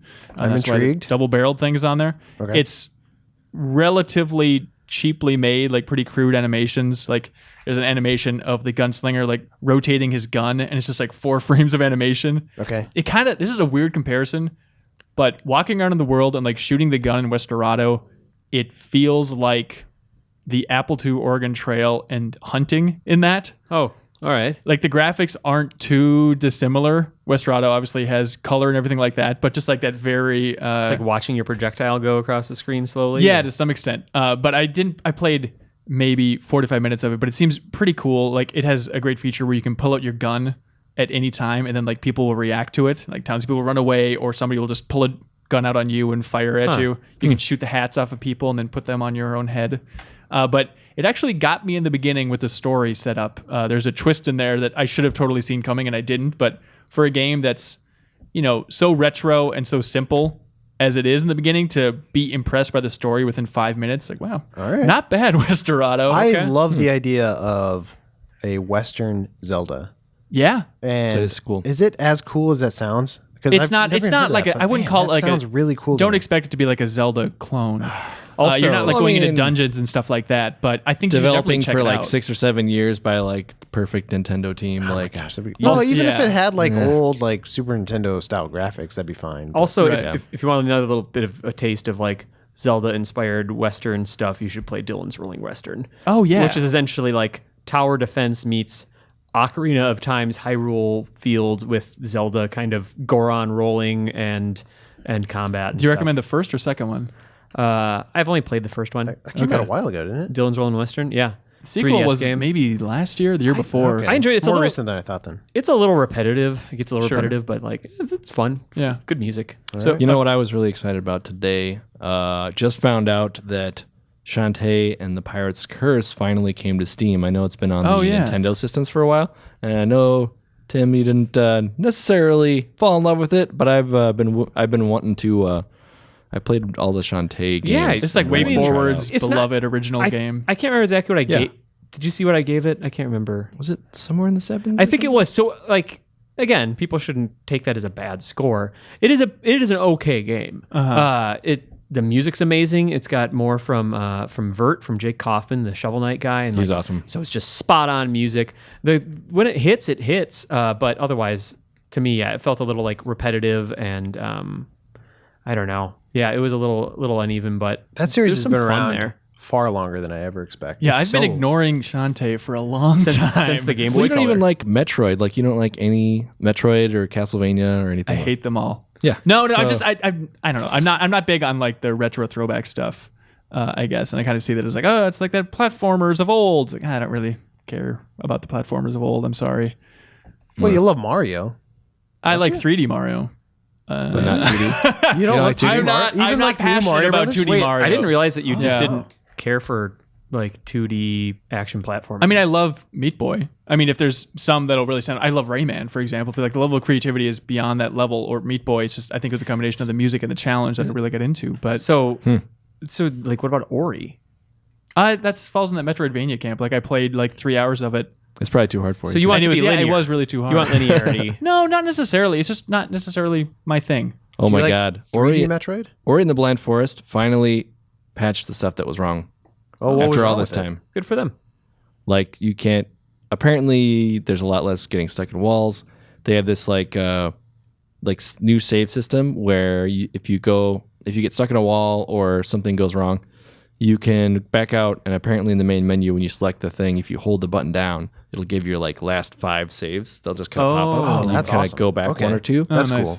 So if you're totally screwed, it's all That's fixed. smart. Or if there used to be a thing where you couldn't like jump out of the water, like you'd get stuck in the water, which is also terrible. Apparently they fixed that. Just looking at the patch list, I'm like, oh, this is every complaint anyone ever had, as Good. far as I could tell. Hey, Nice. Except that it's too hard. Yeah, well, not that one. you got to deal with that one. I love that we had Ori and the Blind Forest and Axiom Verge this year. And now that I'm a little bit distant from both of them, I think I probably lean towards Axiom Verge. really? I think that's where the smart money's at these That's days. more my vibe. Yeah. Still haven't I played really that. I liked need to it. play It's it. coming out on You PC. you in, have to play it. I think it's awesome. May, isn't it?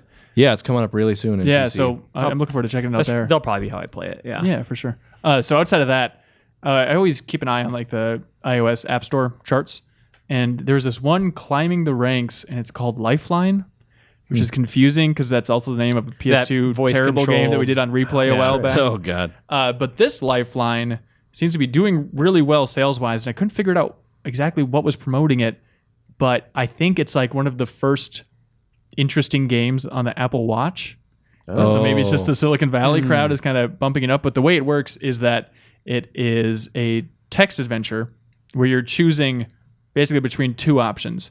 But the catch to the whole thing is that when you're playing on my phone, at least, it'll kind of work in real time. So it's a story of this younger person, and they claim that they're an astronaut and that they're stranded on another planet.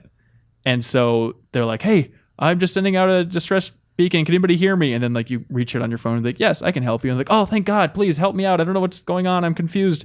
And so this person is wandering around on this alien planet and you're just telling them where to go, but it works in real time. So it'd be like, okay, I just woke up and there is a crashed spaceship and I can see it in the distance. There's also like a relatively tall peak that if I climb to the top of, I could probably see where I should go if there's like any civilization here or what's happening. You know, which way should I go? And he'd be like, go for the peak. And he's like, okay, if you really think I should go to the peak? It'd take a while. I'll let you know when I get there. And you just put the game back in your pocket and then you get a It's on your alert. wrist. There's no pockets involved. Well, a wrist if you have the Apple Watch, or if you play this on iOS, put it back in your pocket. Oh, it's both. It's yeah, not a yeah. watch No, I exclusive. don't have a watch. No. Will you get an alert when he gets there? Yeah, so you get a little notification. So it's like gamifying receiving texts, basically. Because then you'd be like, that's oh, what's going on with this guy? Huh. And it's just a series of little choices like that. And the character, I killed him relatively quickly because he's like, That's a big price. he's like, it was an interesting struggle though, because he's like, well, I'm in this crashed spaceship. I checked for supplies, got all that.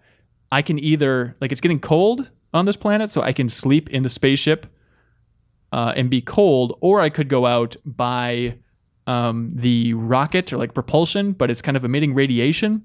And the readout on my suit says that it's emitting 150 rad. So I don't know if that would kill me overnight. And he's like, can you look that up to see if I could survive that? And I was like, just sleep in the ship. You'll be fine. You'll be fine. And then like he sent me a text a couple hours later, be like, so cold. Bleh. And then just like game over. Did you look up if 150? I did the second time around, yeah. And you can actually, I didn't know this. I started all the way over, which I don't recommend because it's a lot of just scrolling through the same text. But you can actually start over from any choice previously if you just scroll up. Oh, that's cool. But it's a it's like how thing. everyone plays a choose your own adventure book. Yeah, Yeah, exactly. Just keep your like thumbs and fingers Yep. into like 5 spots. It's like, That's exactly right. Yeah, but it's a weird thing because as you're playing, it's like, okay, this is kind of a cheap thing. It's just kind of text. It has like the 3 dots, like he's sending you text throughout, and you can just stare at it as like he gives you updates. He's typing right now. Exactly. But like, it's such a stupid conceit, but really, when I put it back in my pocket and I'm walking around, I do find myself thinking about it. Like, God, yeah, I told him to go down that canyon instead of walking around it. I wonder if he's going to be okay. It's been a little while now. Like, it's just funny, like how that gamification of text can still get in your mind. You start treating it like it's an actual person. That is a cool have you idea. ever been like expecting a text from like a hot lady and then it's that dumb guy is like, oh, I found a beach ball. And you're like, damn it. Beach ball. Yeah. Taylor, you idiot. Actually, astronaut. the fact that Bryan brought that up made me think of like, is there not already like a dating sim kind There's of like gotta be. just the Oh, I gamification guarantee it. of early relationship texts and like figure out if Get you- on it, man. That's I mean, a great idea. I'm get it sure out it there. exists. That'd be the name of it. Get on it, man. Yeah, my favorite PS2 rhythm game. Yeah. But Before I worked at Game Informer, I remember having a phone and I got a random text from somebody I didn't know. It's like, hey, save me a seat. I'm in class. And I remember having a lot of fun with my coworkers texting this person like, oh yeah, we're having a surprise test today. Like, and just like seeing how long no. that could like roll out and like watching this Yeah. person freak out and like, oh my gosh, should I even show up? Like, should I? And just like, yeah, you need to come here now. Like the teacher was asking about you. And just like, Oh my God. like it only lasted probably like half an hour. And then Yeah. they arrived in class and like, who is this? Just like realized they Did were you not go like texting the their full phone the whole gamut? time. Like your mom is dead and things No, like we that? didn't say mom is dead. But it was, but your dad. we were trying to like ride the line. Like, okay, let's make it believable or Keep it something. real. It's like, hey, did you like what happened last night with that guy? The real wild card would have been like, also I'm pregnant, not knowing like your sex at all. Like, this mystery number, like, just flip that coin, Yeah. man, and go for I it. think we're like, I have a big secret to tell you when you get here, ooh, and just Yeah. like let that string us like, what is it? It's like I can't tell you. I have to impress him. And so it's just like, the high, like making it, manufacturing some or manipulating some of the, so the highest stress followed by the most confusion possible, and probably relief. relief. Yeah. yeah. So You're they probably the should best do- person on earth to do that, actually. They should do a game version of that. Yeah. Good idea. Just thinking of that because I had a lot of fun screwing with that person. But this Lifeline game, it reminds me a little bit of a game that you played, Brian, which is Republic. Republic, the camouflage game, which is kind of a Metal Gear inspired one-touch stealth on iOS, and it's also now out on Steam. But that kind of has a similar setup where like it's a character who's stuck in this crazy situation. In her case, it's like this crazy dictatorship. Orwellian kind of. Yeah, and then she reaches out to you. She's like, "Oh," and you're supposed to interact with her like she's in your phone, and you're communicating through a phone. And that's the premise for the game. But I remember interviewing Ryan Payton at GDC before the game was like, it was still being like, this is concept. Yeah, like, yeah. early It was like preview stuff. Kickstartered, so people had known about it a long time before the first episode came out. Right. And, Ryan Payton did some work on Metal Gear Solid 4. Sure. And, Kojima is a big inspiration for him. And he likes tinkering with the fourth wall. And originally he wanted it to send texts and have it call people Oh, interesting. outside of the actual game app on their phones. But unfortunately, that stuff never made it in. It's tough to. I think there was like Apple issues too. Yeah. like they won't let you fake call them and stuff like that. or interact with like your contacts list or whatever. yeah, but that really would have been a fun twist for Republic. But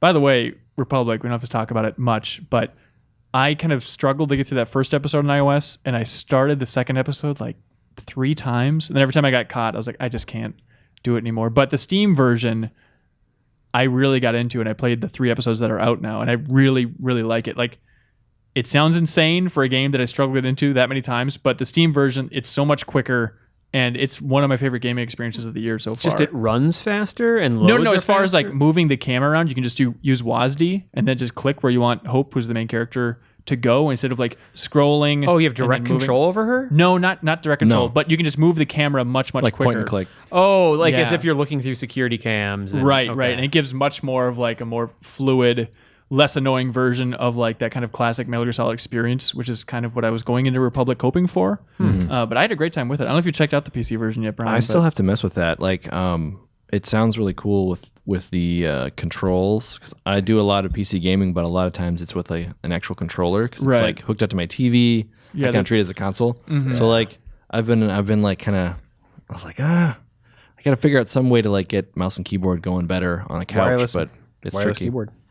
I've got a wireless keyboard with a mouse built in, but it's just kind of not good for gaming because it's like a touchpad. Yeah. But I'm definitely interested in trying it out, especially after hearing how much you enjoyed that. Yeah, for sure. And certainly the input on iPad or whatever can be a little of a downer sometimes, because you're like, and then trying to tap on the screen. How many episodes were they trying to make? They're making 5. So And they're they also actually are still making them? Yeah, they're actually producing 4 and 5 at the same time. There's a really great podcast that they do just all about that game's development. It's Camouflage podcast, Camouflage Radio, I think it's called. But they're really open, especially too in the game. There's a lot of extras that you can find, and to the point where it's like, okay, maybe hold off on this until like last, because like sometimes I'll be like, oh, what's this secret thing?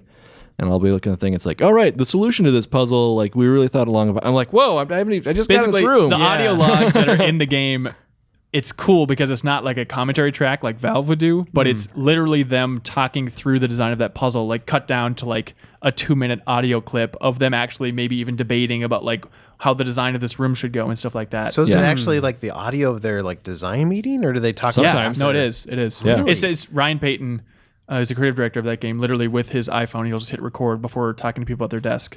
Huh, for a studio called Camouflage, they sure are out in the open with that stuff. You can say that again, Tim. All right, stick around for the second segment, everybody, where we're going to be talking about emails and awarding the question of the week this time around. That's right. That sounds good. And then after that, a big old Marvel discussion. So stay tuned for that.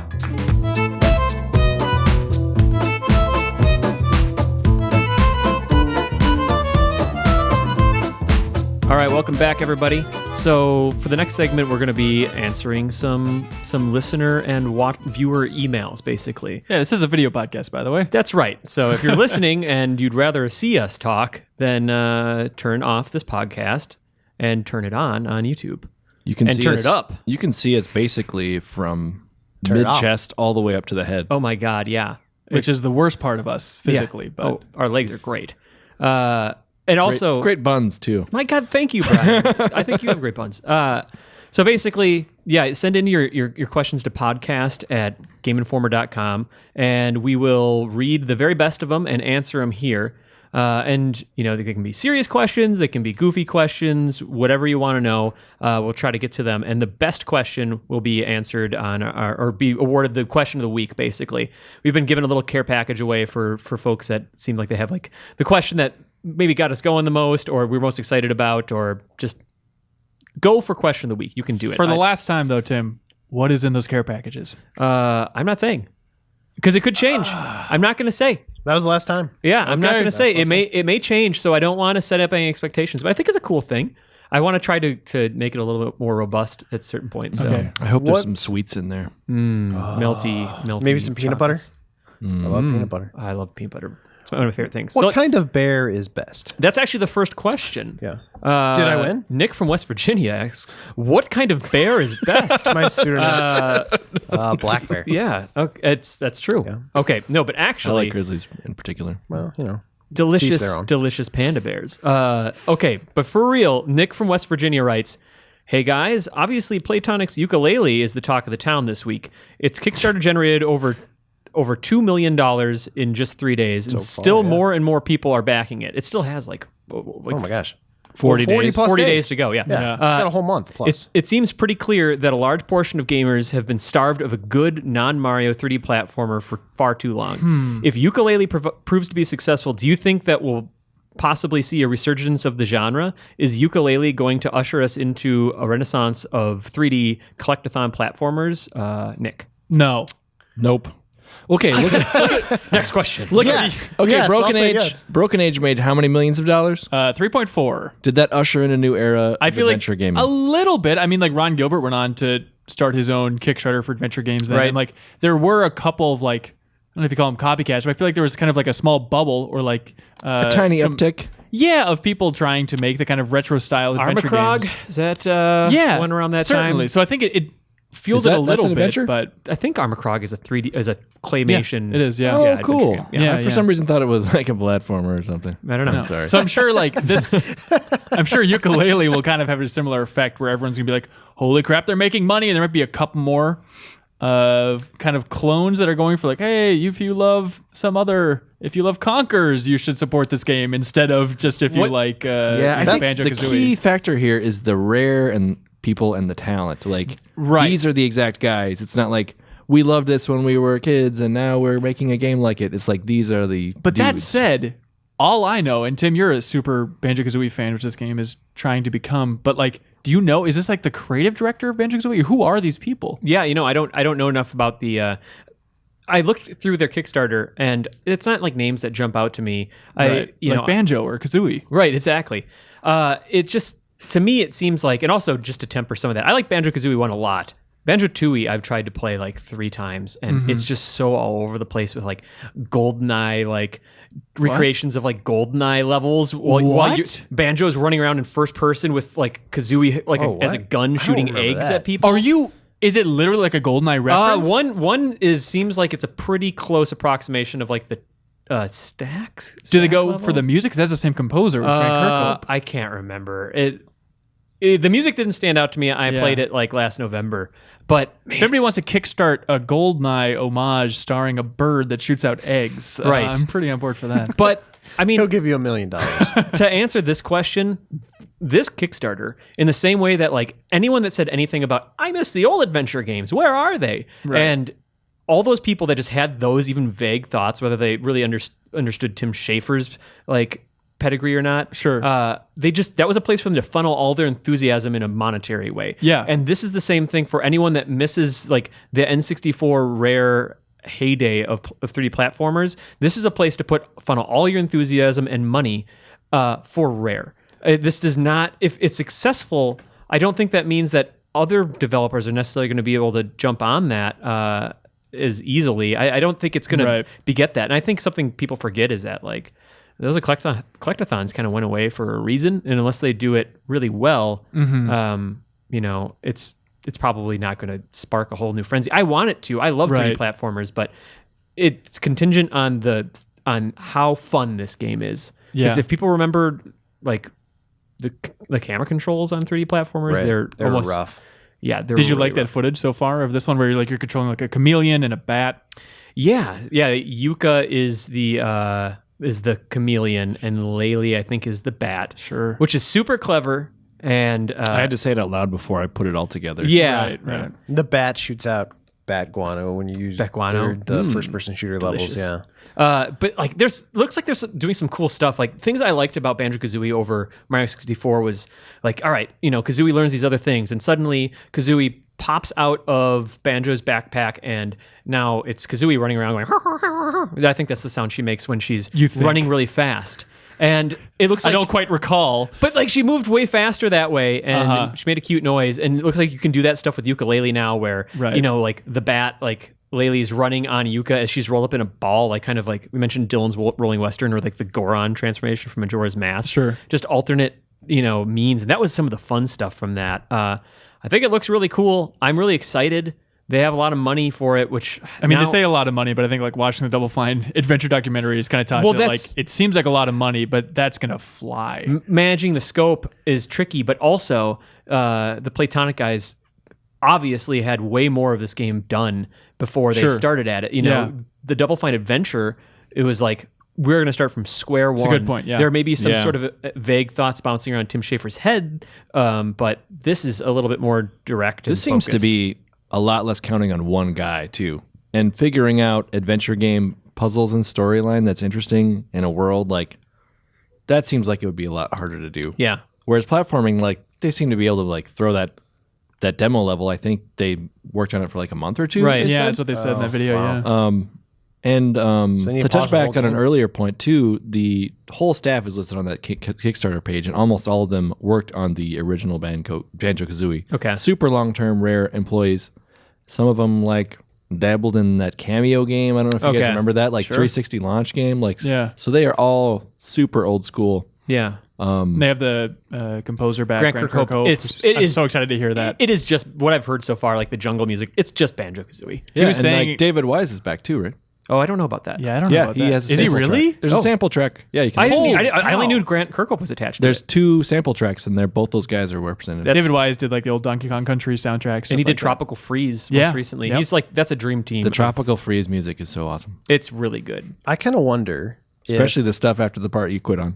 That's right. It is really good. too hard. Actually, that game's really fun. Actually, Yeah, I know Reeves that. and played I through it. played it together, yeah. ground through it. It's It's very really good. I wish I had a friend. And it still holds up. But I kind of wonder, just to go back to his original point, is like, man, did those kinds of platformers are obviously not around anymore? But I kind of wonder if like platformers of that 3D platformers aren't dead. They just sort of like evolved into something else. Like It's now Assassin's Uncharted, Creed, right? Assassin's Creed, there is Tomb that. Raider. But it's like first person shooters. They don't play like Doom anymore. Now they play Call of Duty. They're still first person shooters, but they're completely different. It's like That's- they're not dead. They just evolved. That's into true. birds. And there are, even elements of like, Dying Light, I could say, is Sure. one of the coolest, has some of the interesting. coolest platforming I've seen in a while. Sure. But then if you want to get a little more old school, like, it's fun for completely different reasons that like the tight controls of Mario 64 were, but like Grow Home, for example, like Ubisoft's almost indie-esque 3D platformer. It was a really cool spin on that. And I think that a 3D platformer needs to come along and maybe do something. I think it's just a space that needs more experimentation. Right. And Well, because if you go back and look at Banjo-Kazooie and games like that, they're fun, but I don't think they're as robust as they need to be, like to survive in like the larger market. right. So outside of the indie space, I don't know if a bigger publisher could make that kind of a This game. is- like this just is- yeah. watch the trajectory of like Ratchet and Clank and Jack and Daxter. Yeah, and I'm all trying to those think of like games. what the last Yeah, big I one was, mean- like De Blob. Like, was that like the last relatively big budget? Oh, wow. Well, Well, Thieves say- in Time. Yeah, Ratchet and Clank. Hooper. That's true. Yeah, that's a good Yeah. point. Yeah, and see how that did compared to when the Right. It you was know, received really well. But right. Yeah. It was critically acclaimed, and I loved it, but it didn't Right. do well in the modern I'm excited. space. I'm excited for that's the same reason that the Double Fine Adventure got so much attention as well, is because this is like the downloadable market and crowdfunded market is where those can succeed. Sure. Because the broader market is dried up a Right. little bit. So, but that was a good question. And yes, I hope we'll see more. I do too. It's just we are being cautiously optimistic about Sure. some grand 3D platforming renaissance as much as we'd like it. We're just realists. That's right. It's going to get realist in here. Luke writes, hello, fellows. I recently tried to introduce my girlfriend to Shadow of the Colossus and Eco. The former is my second favorite game of all time. Luke withholds his number one favorite game I assume of all it's the time. latter. Oh, what is that? Yeah, maybe it's so Shadow of the Colossus is his I haven't favorite played game the ever. ladder. Jacob's Ladder. Never mind. She seemed frustrated with the gameplay, and though she was impressed by the Colossi, she was not having fun. Do you think the special appeal of these games is dependent on extensive experience in the medium and perhaps a certain level of fatigue with the puff and noise of games in general? Yes. Luke, so basically what I think the question there is, do you have to be experienced with games to get the most out of something like Shadow of the Colossus? I think it helps. Like, I think Eco and Shadow are fun games for people even to watch. Like his example, like, oh, hey, girlfriend, watch this. Like, Right. it'll look cool and it looks beautiful and the art direction's so strong. But one of the reasons that I love Shadow of the Colossus is just how much it stood out for that time. And I guess it's a little bit of a stretch, but it's like you can go back and watch Citizen Kane. It's like, it's a decent movie. But if it's the thing is like seeing it in the context and what it was shattering from Right. previous films. And so like seeing Shadow come out in 2005, just like coming off the heyday of PS2 platformers and collectathons for the most part, then just Oh, to those were have the this worst. gigantic open world where it's like there is just nothing out here. Right. There's a And- lizard And it's that you can just- find. just bosses. Like, there's not Right. going to be little minions that you have to like clear out. And Yeah. so I don't think you have a sense for like how bold that design was, or even like Eco, just how quiet and subtle that game can be in a time when it was state of emergency out there. Speaking of like Eco, like everybody talks about Shadow of the Colossus, but like Sure. I don't hear as much love for Eco because everybody says like Shadow of the Colossus, oh, it's my favorite or second favorite game of all time. But I don't know, I've almost have more fondness for Eco. If you think about just spectacle, Yeah. like it goes a long way. The Shadow of Colossus was like technically amazing. It was like Right. magic at the I time. agree, it probably looked better. Like the art Right. direction was another step up because they had more time to work. Like on it. climbing on a giant creature, like 16 of them in different weird puzzle configurations is so much more like wow factor than like running through some old temple and like holding a girl's hand and stuff. Yeah, and, this giant thing you're fighting has like a personality that you have to start to read and stuff. Right. It was groundbreaking in so many ways. But I think another thing that we're kind of overlooking here too is like he talks about having experience. Yeah, you have to have experience and knowledge of like the medium to appreciate what it did at the time. Sure. But at the same time, I hope this isn't too controversial or anything, but those games are in some ways kind of clunky. If you don't play a lot of video games, it's probably not going to be as intuitive. Like hold down this button to kind of like latch on to the Colossi when it's thrashing Much more around. shadow than eco. And this circle of pink is going to drain, and then once it depletes, you're going to get knocked off and do it all over again. Right. And then suddenly Wander will get jostled and jolted and lose his balance. You lose control of him for a second. And I think for someone who doesn't play a lot of games, that might not be the most satisfying. Or like shooting an arrow while you're riding a horse. Yeah, Right. that's tough. And I remember there was some kind of mix up with the buttons where it's like you want to do something near the horse, like I just want to get on it. I just want to get on it. And like you'd be doing some other stuff, but you'd be jumping up and down in place and like Yeah. I think of the two games, it's kind of tricky. It's tough to it is imprint tricky. that respect that I think the industry has for those two games to somebody that is not familiar unless you sit them down and just run through the history of video games real quick. And then be like, and then look at these. Yeah. Like there's not really a good way to kind of broach that subject. I think if you're going to try to have someone play one of those two games and they had limited experience, I'd go for Eco because it's less dire. The stakes aren't as high from second to second. Right. Yeah, I don't remember there's like a countdown of like, oh, if you don't get this, you'll like get impaled on spikes. There's or some- There are some sometimes, intense moments where, like, if Yorda gets off on her own, like the shadow people come and try to attack her, and if you don't get them in time, she'll disappear and it's game over. Right. True. So there's some of that. Yeah.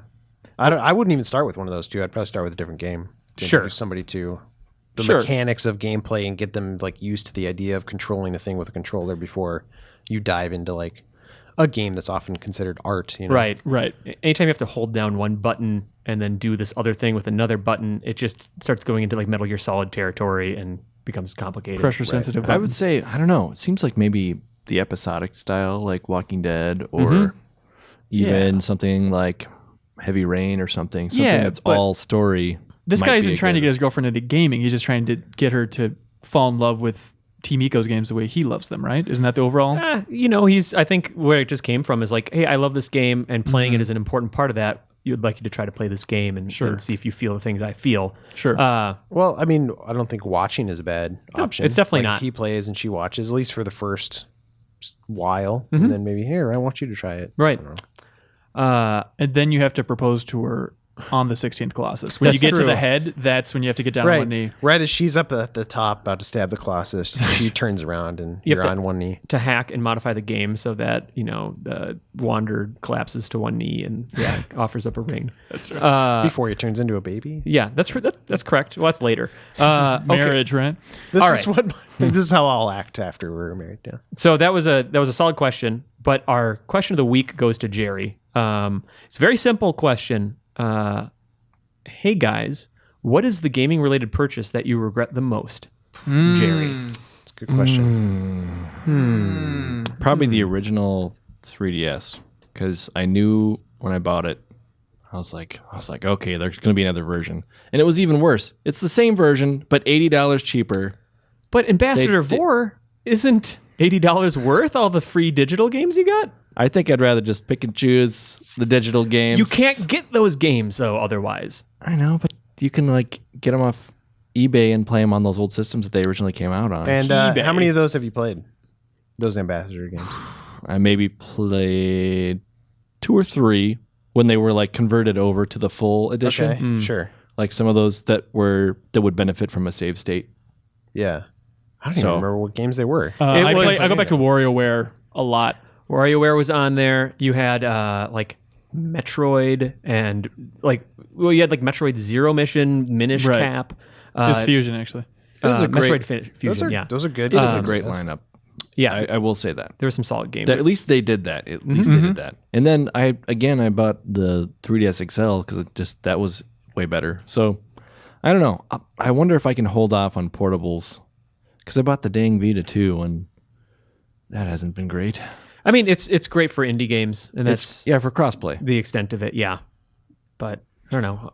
I'm trying to think of mine. Like, I think I stole a lot of the good ones.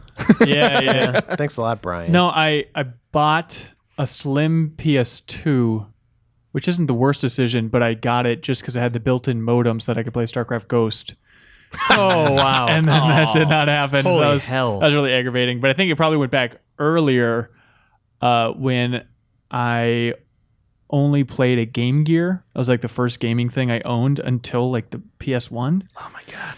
It's a weird... Well, Apple II, I guess. But so I just played a lot of crappy Game Gear games. And then our house got broken into when we were on vacation. Huh.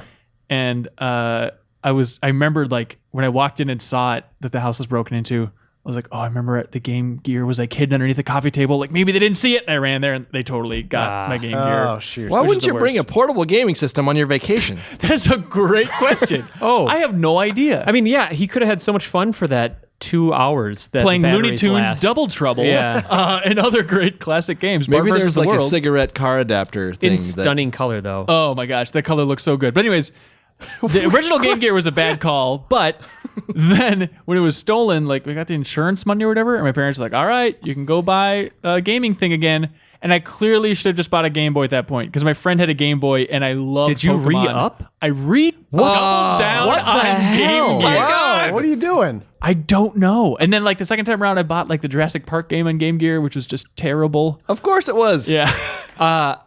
Actually, that is also my biggest regret is actually Game Gear related. Really? It really is. Yeah, I remember like growing up and like this is like second grade or something like that, and I had it. I had the right decision already made, but what happened is it was like my first communion or something. I got all this cash. I'm like, oh my God, I've never had this much cash. That's just what do I want to do with it? Wait, why do Okay. you get money for communion? First communion? It's just a rite of passage thing. Reeves, you don't know that? I'm not Catholic. I was raised Catholic. Yeah, yeah. And So if Catholic, you get a lot of money. you know, Yeah. first communion, besides getting baptized, is like the next big benchmark, and you're old enough that people. It's like bar mitzvah for Catholics or something. I don't know. Is Turi an Irish name? Turi is Hungarian, Hungarian. but I am 50% Irish. There it is. So, anyway, 51.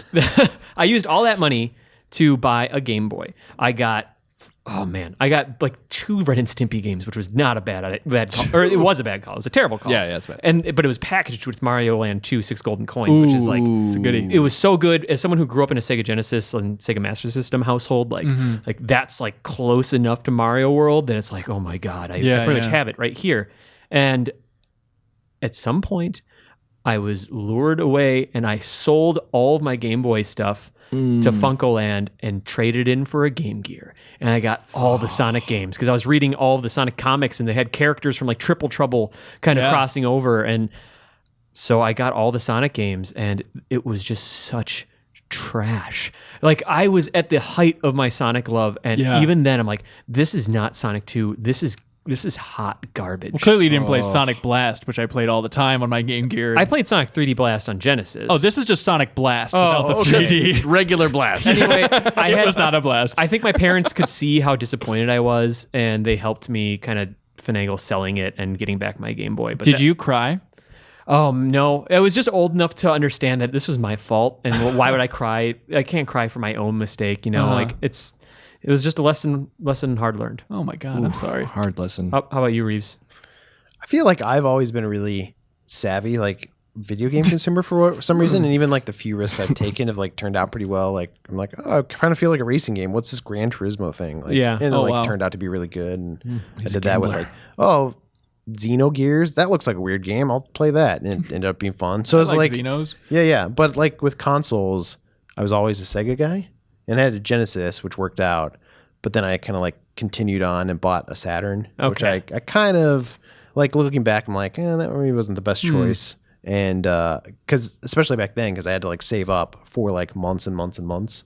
And it was like my first summer job, saved all my money from that and bought that. Oh, and actually before that actually reminds me because I bought, it's dumb that I even bought a Saturn because I bought a Sega CD with like all my money one year. And ended up playing like 2 games and like they all sucked. And I was like, Yeah, they suck. Yeah. yeah. And I There was a expected good final fight on Sega Sonic CD. CD is okay too.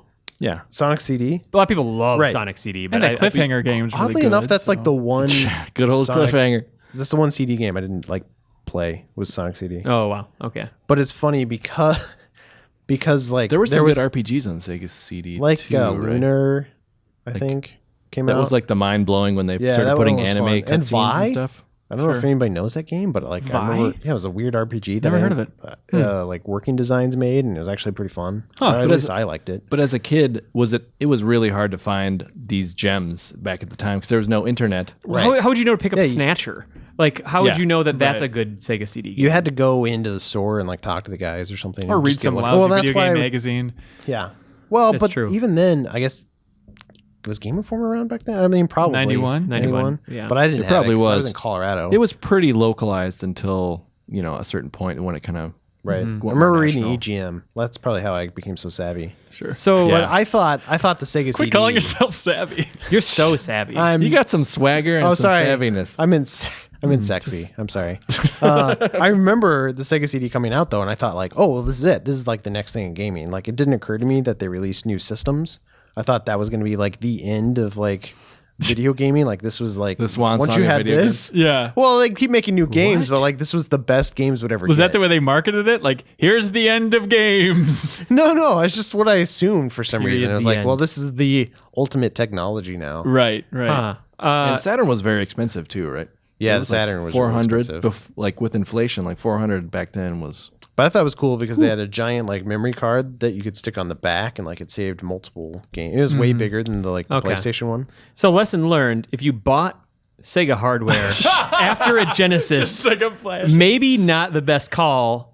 Maybe excluding Dreamcast, but Dreamcast also not a great call because the game's kind of dried up because the But system. it's still worth it. No. I'm not trying to say this, the Dreamcast wasn't a good system, but it didn't have like long-lasting returns. I think. Yeah, I regret it was my cut short. When you are like doing that and like, well, Dreamcast or PS2, like PS2 is the right Good call. Lord. Yeah. Yeah. In hindsight, specifically. in hindsight. Yeah. So I regret my Saturn more than I do my Dreamcast. you do? Okay. Yeah. I mean, so that was a good one. So thanks, Jerry. That was question of the week. We will reach out to you.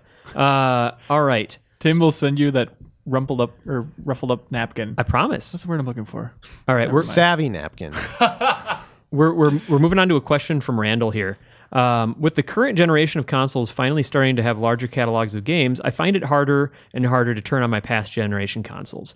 There are games that I enjoyed playing, but know I will probably never get back to finishing. As an example, I love the gameplay of Dishonored and was intrigued by the story. I just never finished it. It goes on to say how Dragon Age Inquisition and Bloodborne and Witcher 3 are just going to further cement him in this generation. What games from the past are you sad to admit you enjoyed, but know you just probably won't get back to finishing? Likewise, are there any games that you did finish that you were almost embarrassed to admit to? Boy. I would imagine you would have some interesting insight, as you sometimes need to finish games as part of your jobs. Thank you, Randall. So basically, what do you think you're never going to get around to? What did you start, and it's just going to be unfinished business forever?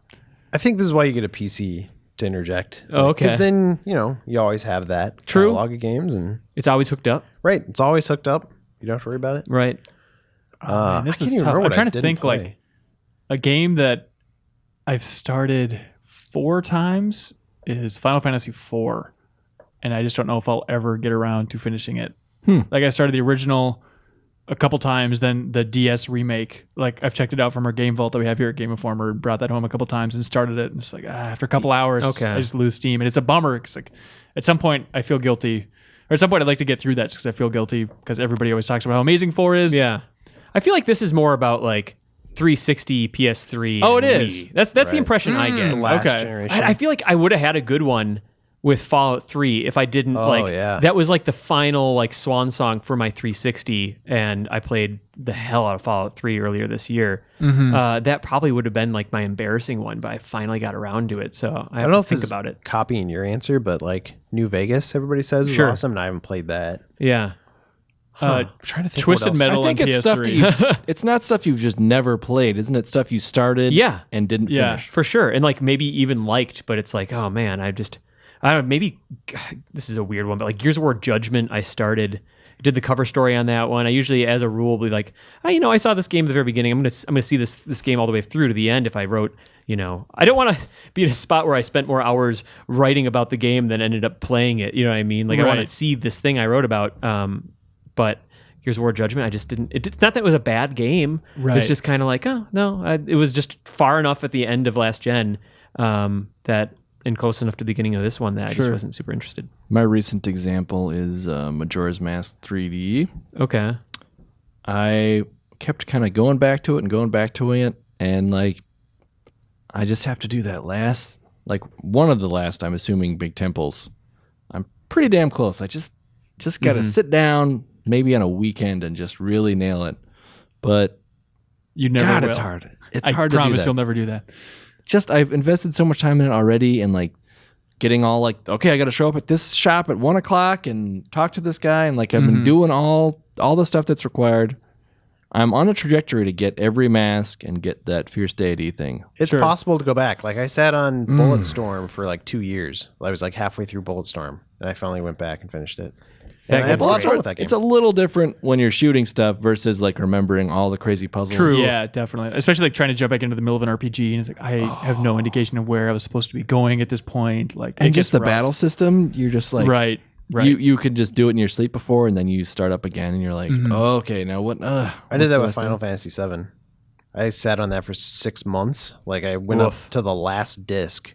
Yeah. Was playing like leveling up my characters to like be beefy, and I was trying to like fight one of the weapons or whatever. Sure. And then I don't know, I got distracted, and eventually I was like, oh, you know what? I never finished that game, and I plopped it in, and it took me like 20 minutes or something to like go finish.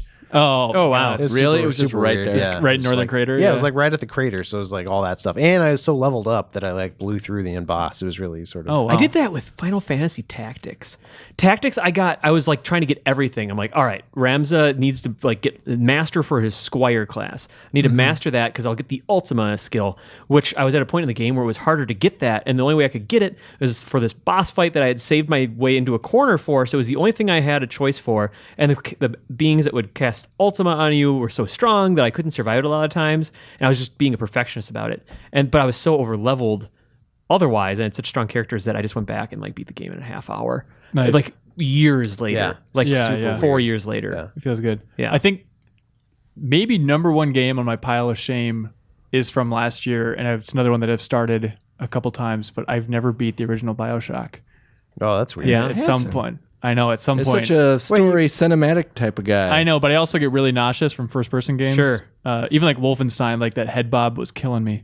So you know the twist though at this point, right? Yeah. Okay. Wonder You if got, there's, you like, kinda got to the twist disappointing. point at least? No. Not even anywhere I, close. yeah, I made it like 2 hours in. I wonder if if enough time has passed that maybe there's like a PC mod that minimizes head bob and optimizes for people that have motion sickness. Well, I know when I play it again, I'm going to play it on iOS, so maybe these features will kind of be built into that the way version. God intended. That's right. I bet by now on PC you can tweak that setting. I know there's some game recently I remember where you could just turn on head bob. Even on and changing off. like field of view, I think helps a lot for nausea. Like I know Vanishing of Ethan Carter, like that was a rough ride, but then you can change the field of view and it helped out quite a bit. Did it help by narrowing it for you? So you can see less of the screen. Yeah, so Yeah. kind of constricting it. Yeah. All right. So did Wait, you no, finish that no. game? Not constricting it. Like making it more a direct camera and less fisheye. Oh. Oh, okay. That's how Okay. it helps. Yeah. Got it. No, I Okay. didn't finish that one. No. It's good. You should finish it. Yeah, That's a not cool, many people that's a talk cool about it. in too. I feel like it'll get another wave of enthusiasm when the PS4 version comes out. But This, Yeah, do we have that'd be time for one more? yeah, do it. Yeah, Okay. do it up. Well, this is- I don't think we really officially answered that last question, but it was good discussion, right? Yeah, I think it's a tough one to nail down. Yeah, but if I went back through a list, I could probably find something. But Okay, so Bob from New Jersey writes, "Hey guys, what's your favorite game that you have played and you think no one has heard of?" For Bob, it's Adam's Family for the Sega Genesis. It's a surprisingly tight platformer where you tackle the entire Adams mansion in unique levels for each member of the family in whatever order you choose, with big chunks of optional levels, hidden stages. Also, the Genesis version of the soundtrack is so freaking catchy. I play through it this almost once a year, but literally no one I know has played it, and I've never heard it mentioned on any big gaming website, specifically Game Informer. which game? Sorry to ramble, but what is your version of Adam's Family for Genesis? Thanks for reading, Bob. I gotta say, this Wizard of Oz game, I'm really. Ryan looked at my paper. Ryan looked at my paper. I wanted to briefly comment on the Adam's Family game, which maybe it was a time and place thing for him, but that game was so confusing. We should pick it up for like replay or something. But I just remember being so wild. It was bonkers. I remember it was just a weird game. I don't remember hearing about it. I don't think I've ever heard of it. Was it as wild as Bonkers for the Genesis? It was wilder, if you can imagine such a thing. can't. So what do you? So basically, what is your favorite game that your enthusiasm for it is like contrasted only by how few people ever know what it is? I think that's every game I like. Yeah. No, It really is. I think up there is Kuru Kurin on the Game Boy Advance, the spinning stick game, which I made people play in the Super Replay Showdown, the 4-player sequel to it. And I know that choice was not popular as a Showdown pick. It seems like everything you picked, I saw the comments like fucking Hanson. Yeah, it was a rough year for Showdown. We do this Super Replay Showdown just for people who don't know. Where like we have multiplayer competitions, and each editor chooses a game that they want to play all the way through, and whoever wins the competitions gets to play all the way through this game, which is a video series we called Super Replay. But yeah, this year was rough as far as like every competition was kind of a blowout, and the competitions weren't as much fun as I anticipated, and The game sucked. basically the games were a little bit weak. But next year we'll get her done. But the point is, Kuru Kurin on Game Boy Advance, where you're a spinning stick and trying to navigate through those challenge levels. I really, really love that game. My first thought for a game that no one knows exists. Actually, I have 3 for the DS. Let me just run this down. Oh. Attack of the Saiyans is a Dragon Ball Z RPG on the DS, which is from Monolith, the Xenosaga folks. More importantly, I guess the Xenoblade folks now. Yeah. But it's a really solid Super Nintendo style RPG on the DS that, believe it or not, tells the beginning of the Dragon Ball Z story, which we've all heard 3,000 times. I haven't heard it once. Well, let me tell you, Bryan. I don't want to hear it. Okay. Also, Don't play that game. there's an RPG that's surprisingly solid on the DS that no one knows exists. That's a Wizard of Oz RPG. Where it's like not that's my licensed. favorite. I know that one. That's right. It's like it's not licensed from the movie. It's just from the books itself. But it's just like a JRPG set in Wizard of Oz. And the weird thing is that basically on the lower screen it's like a trackball, and you use the stylus to like swipe it and roll it, and that's where Dorothy will walk on the screen. So outside of that weird controlling maneuver, it's pretty cool. bizarre. It's a weird choice. Don't have to reinvent the wheel there. You really don't. Also, Duck Amuck. We talked about Way Forward earlier with Shantae.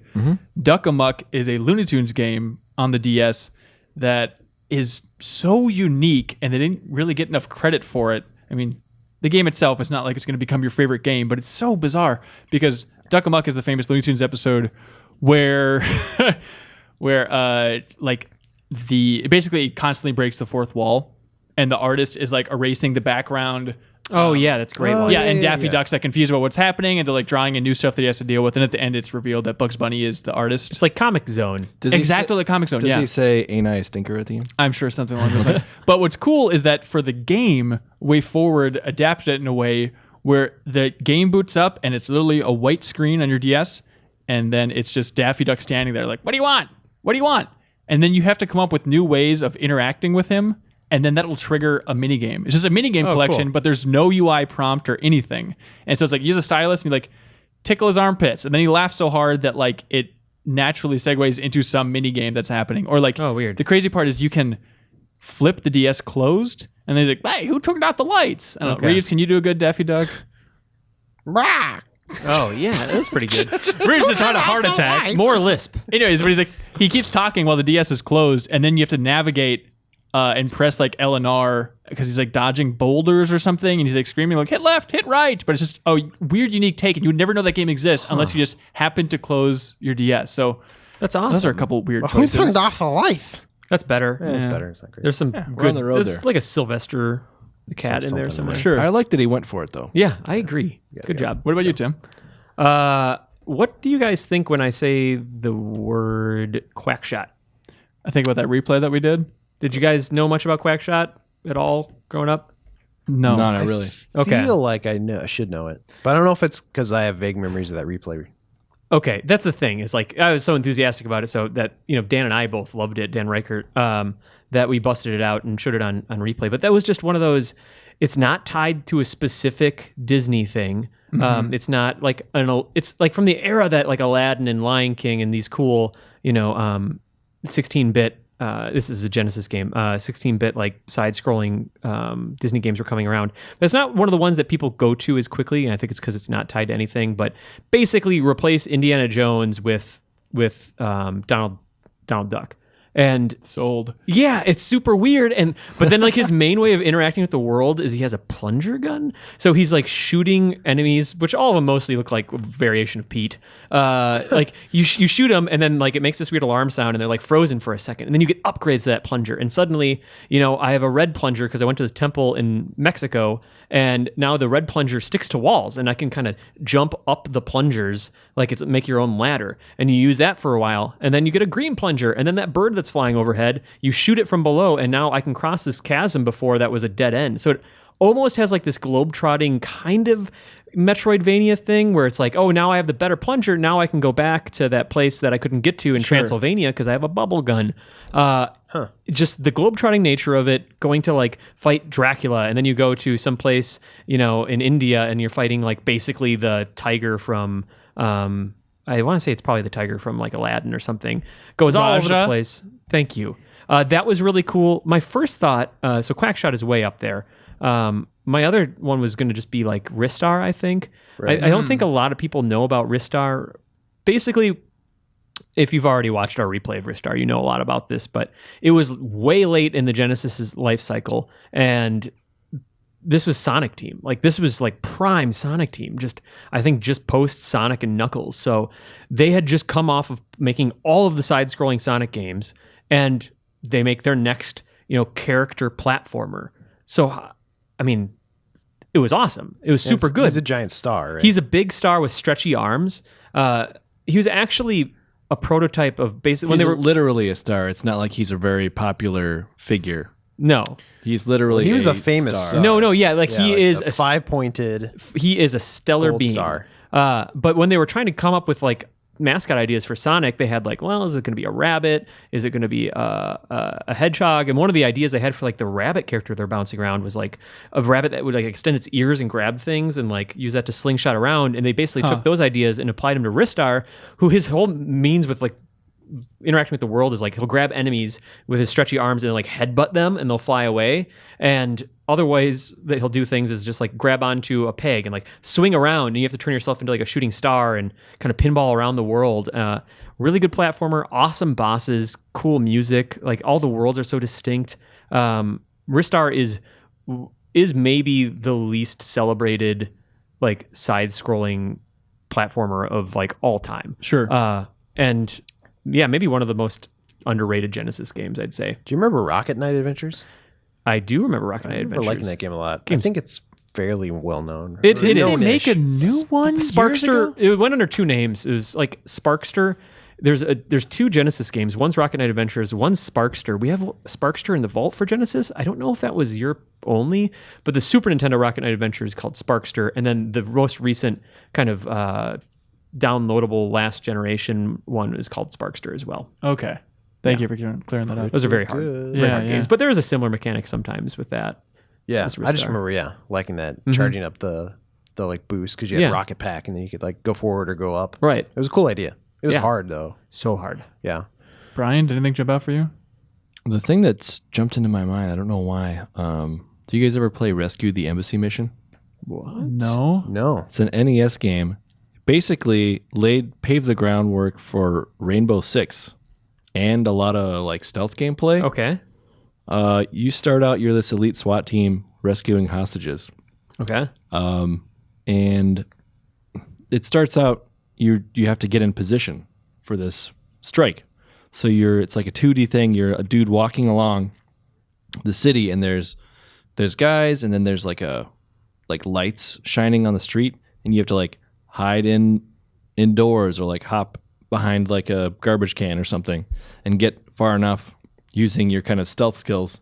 You have to get it there with, I believe, like if you want to get the best score, you get there with all three guys. Or you can just do it with at least one. And then you are a guy who's rappelling from the ceiling. Wait, no, you're a sniper next. Okay. The guys turn into snipers and they're on top of the building. So you have like this sniper scope on the screen and you're looking around and you see like these silhouettes move by. All right. In the building, and you can you can kill the guys. Snipe them. And then you become like a dude on top of the roof, and you like rappel down and smash through. All right. And then you're inside the building, and it's like quasi first person. Like your guy is in the tiny like bottom corner, and there's like this big map on screen, and you're like you move forward, and it's basically like one frame at a time, and like looking left and right, and the guy will like pop out, and you just like, and like it's basically if you press the button, you'll shoot him. Okay. But you have to make sure like if a hostage pops out, which you're trying to rescue, you don't shoot those guys. And This sounds like the most complex game ever made. rescue them. And then if you get all of them, there's like it's like a score breakdown at the very end, like how well you did with all the hostages, like if you killed any innocents, how many dudes you lost. And like there's even like an image of like everyone looking grim over like body bags and stuff, like if people have died. And you kind of can intense. kind of going through different difficulties.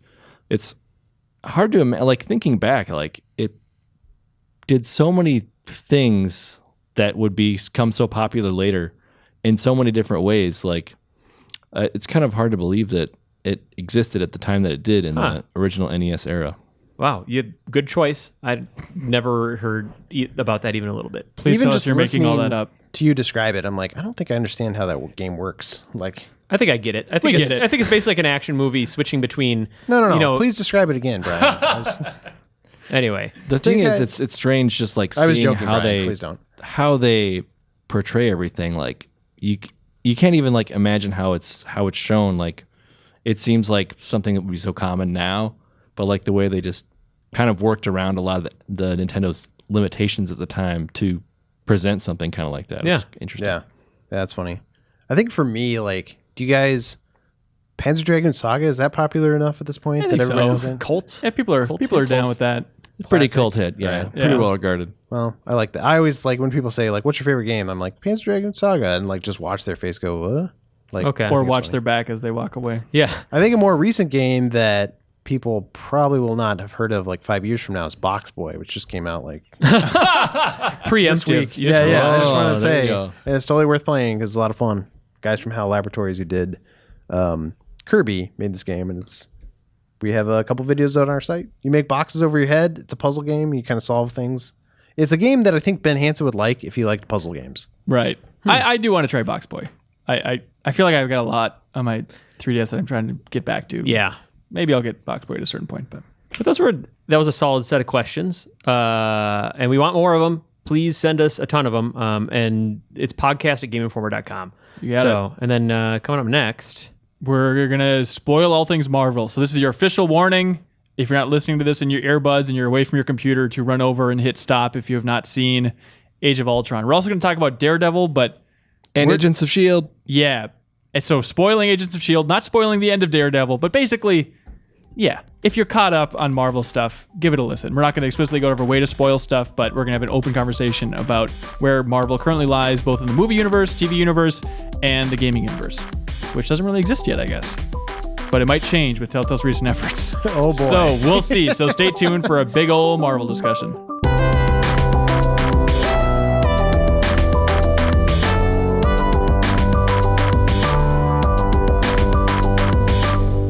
All right, and welcome back to the Game Informer Show. We are now veering a little bit outside of games to talk about all things Marvel. It's been a big week for Marvel. Age of Ultron just came out on Friday.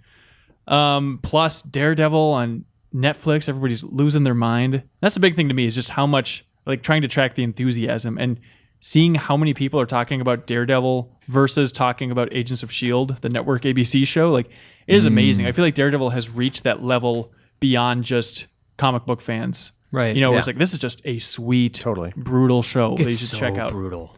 It's too brutal for me. Like, Really? I'm not Too into brutal? I'm not into gore or anything like that. And just there's some It's things all that in the happen in dark, that show. though.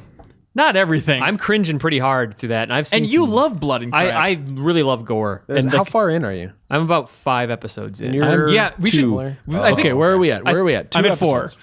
Okay, yeah, five episodes. You're totally finished. I'm at like episode 11 actually. Okay. but- Okay, you're really far.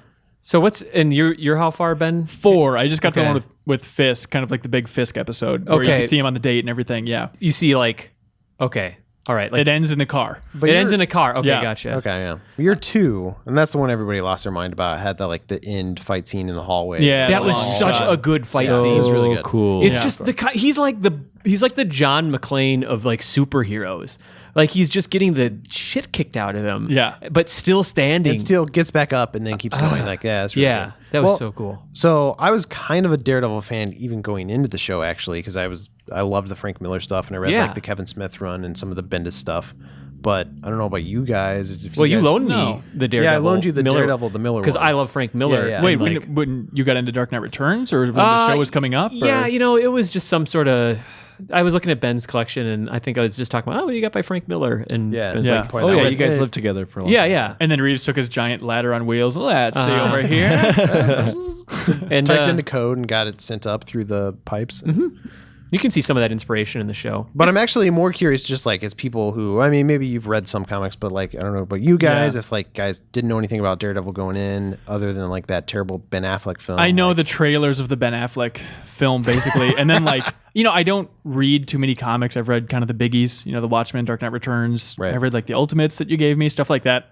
But I like learning about this stuff, and I listen to a lot of Kevin Smith and his Fat Man on Batman podcast. And so I feel like I just absorb a lot of comic book information, but I've never read a Daredevil comic. So Daredevil drives me nuts just because this is a stupid complaint, but I don't know how much he is aware of his surrounding. Like, I understand that he's blind, but like, am I just to assume that he's more aware than I am? Am I supposed to feel a little bit guilty because he might miss something, or like be more worried for him because he is blind? Like, I don't know what his vision, or not his vision, but his senses allow him to be aware of. I don't know the limits of his awareness. And it bothers me. Do you want to know? I mean, Yeah, because the way totally. they describe it in the comics a lot, and they touch on it a little bit in the show, Sure. is he has this sort of radar vision, kind of like bats. I don't know how Okay. bats work either. But, Right. So he had like a 360 degree sort of like sense perimeter around Are those him. the antennas in his... That's how he gets it. Yeah, yeah. Okay. No, I mean, it's just sort of a sense that he earned from the radiation that he got poured into his eyes. So it's not like he's making sounds or like hearing things that accurately. It's just that he has like a somewhat map of his Yeah, I surroundings don't at know all if they've times. ever like detailed the science behind how it works. Maybe it's kind of like sound based and like ambient sound, like he can Sure. sense know where everything is. So he sees the geometry of everything, but he doesn't know color, he doesn't know texture, he doesn't know. Seems like they sketch it out in the comics a little bit. Yeah. Like they show what it kind of looks like, but I don't know Right. if they do that in show later or not. All that's happened so far for me, this is very early, is like he's got chemicals in his eyes as a kid and he was blinded. Right. That is the long and short of it. It seems like he's been exceptionally gifted with the kind of compensatory or the compensating sort of senses that surrounded his blindness. Right, but I don't know if he's at a point where anybody can trick him because he's blind. Like, is there ever an enemy that's like, oh, you won't see this coming, will ya? And throw a baseball at him. I wouldn't think so. Like, because he can like hear people's heartbeats and tell if they're lying. So like, how can Right. you like, I'm gonna get you with this bat in the face? As long as you can hear anything, as long as you can hear a heartbeat, the only thing I think that would be holding him back is like if someone like reading something on a TV screen or something like that. You know what I mean? I think that's episode 7. Yeah. where he's watching Price is Right. But no, I mean, there's that. Man, you could never fart around that guy.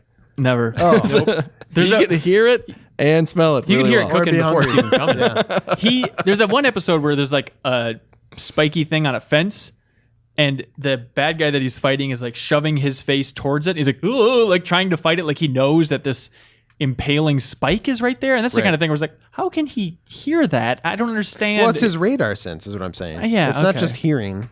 Okay, so Also, he the spike- just has sight. The I spike mean- was saying like, "Hey, I'm a Spike." Oh, that's right. That's right. I forgot about Conquers it. money. Yeah, exactly. And also, speaking of that, Spike was brutal. Yeah. And Yeah. you knew that was coming Oh, after a gosh. certain moment, like the way that like whatever the bad guy is fighting. Yeah, he's like, well, Fisk knows that I ratted him out, flank, and just impales himself. Oh my god, that was brutal. Reeves and I watched a pretty brutal implementation of Matt Murdock's character recently. Reeves came over a couple days ago, and we watched a TV movie from 1989, which is The Trial of the Incredible Hulk, which sees... It's based off the Really old good. live action show, right? yeah, The old Hulk, Lou Ferrigno Hulk TV show. yeah. So in that, the Hulk goes to what they call the city, but it's New York City, and he gets put on trial and Daredevil is his lawyer. Oh, Matt Murdock. And Fisk is the main bad guy. Yeah. It's John Rhys Davies as Fisk. Who's John Rhys Davies again? He is Indiana Jones's friend. okay. Bad Dates. He's also the dude from Lord of the Rings, right? Is that the same guy? Oh yeah, he was Gimli. Gimli? I think so. That's what it seems That like seems him. familiar. Could I be. don't know. I don't Anyways, know. I think you're right. but it's funny to watch and see the similarities between the Netflix show and this, where it's like, oh, turns out the backstory. It's like, not having read the comics, it's fun to watch another implementation of this character and then be like, okay, that's similar enough so that I know that the comics, that they were both faithful to the comics in this way, or even like the look of him in this TV Right. movie, like he has the thing wrapped around his face. And He that- looks a lot like the beginning of the TV show. And they on were Netflix. both sort of like they had to both be inspired by Frank Miller's sort of like early Sure. run where he like introduced the character because they're both wearing that black costume, Right. which looks eerily familiar or similar, you know. Yeah. But that movie was actually more of a Daredevil movie than it was a Hulk movie too. I Yeah, think. for sure. It's the weirdest thing. The way Really? I it just figured ends. they would have played it straight, like just I'm a lawyer. If you were a comic guy, you know that I'm Daredevil, but I figured it would all be focused on Hulk. No, he's kicking ass. He Yeah. beats up a nurse. He throws her into like a machine and electrocutes her. There's only like 2 or 3 Evil nurse, Hulk at least, scenes. right? Okay. Yeah, Yeah, evil. it's fun watching him because he's not trying to kill anybody like in the show, but Sure. he's clumsy about it. He doesn't mind hurting people, which is why Yeah. it's so brutal. But I mean, like, You talk about the Netflix show now? yeah, You're not talking about the 1989 movie? Sorry. Oh, That's what everyone wants to hear about, Tim. I want to ask you guys a question that's kind of linking to that. One of my only complaints really about the show right now is that like Murdoch is so wooden and like his actual character is not incredibly interesting or doesn't have outside of the Daredevil character, the Matt Murdock character, doesn't Yeah. seem like he has like a lot of opportunities to really have really interesting interactions with other people. And maybe it's just He's like his constantly person- impressing them with his skills, though. Right. Right? Right. I At mean, least that's his main thing, right? I guess there is that, but the thing is like all the other characters are really pretty interesting.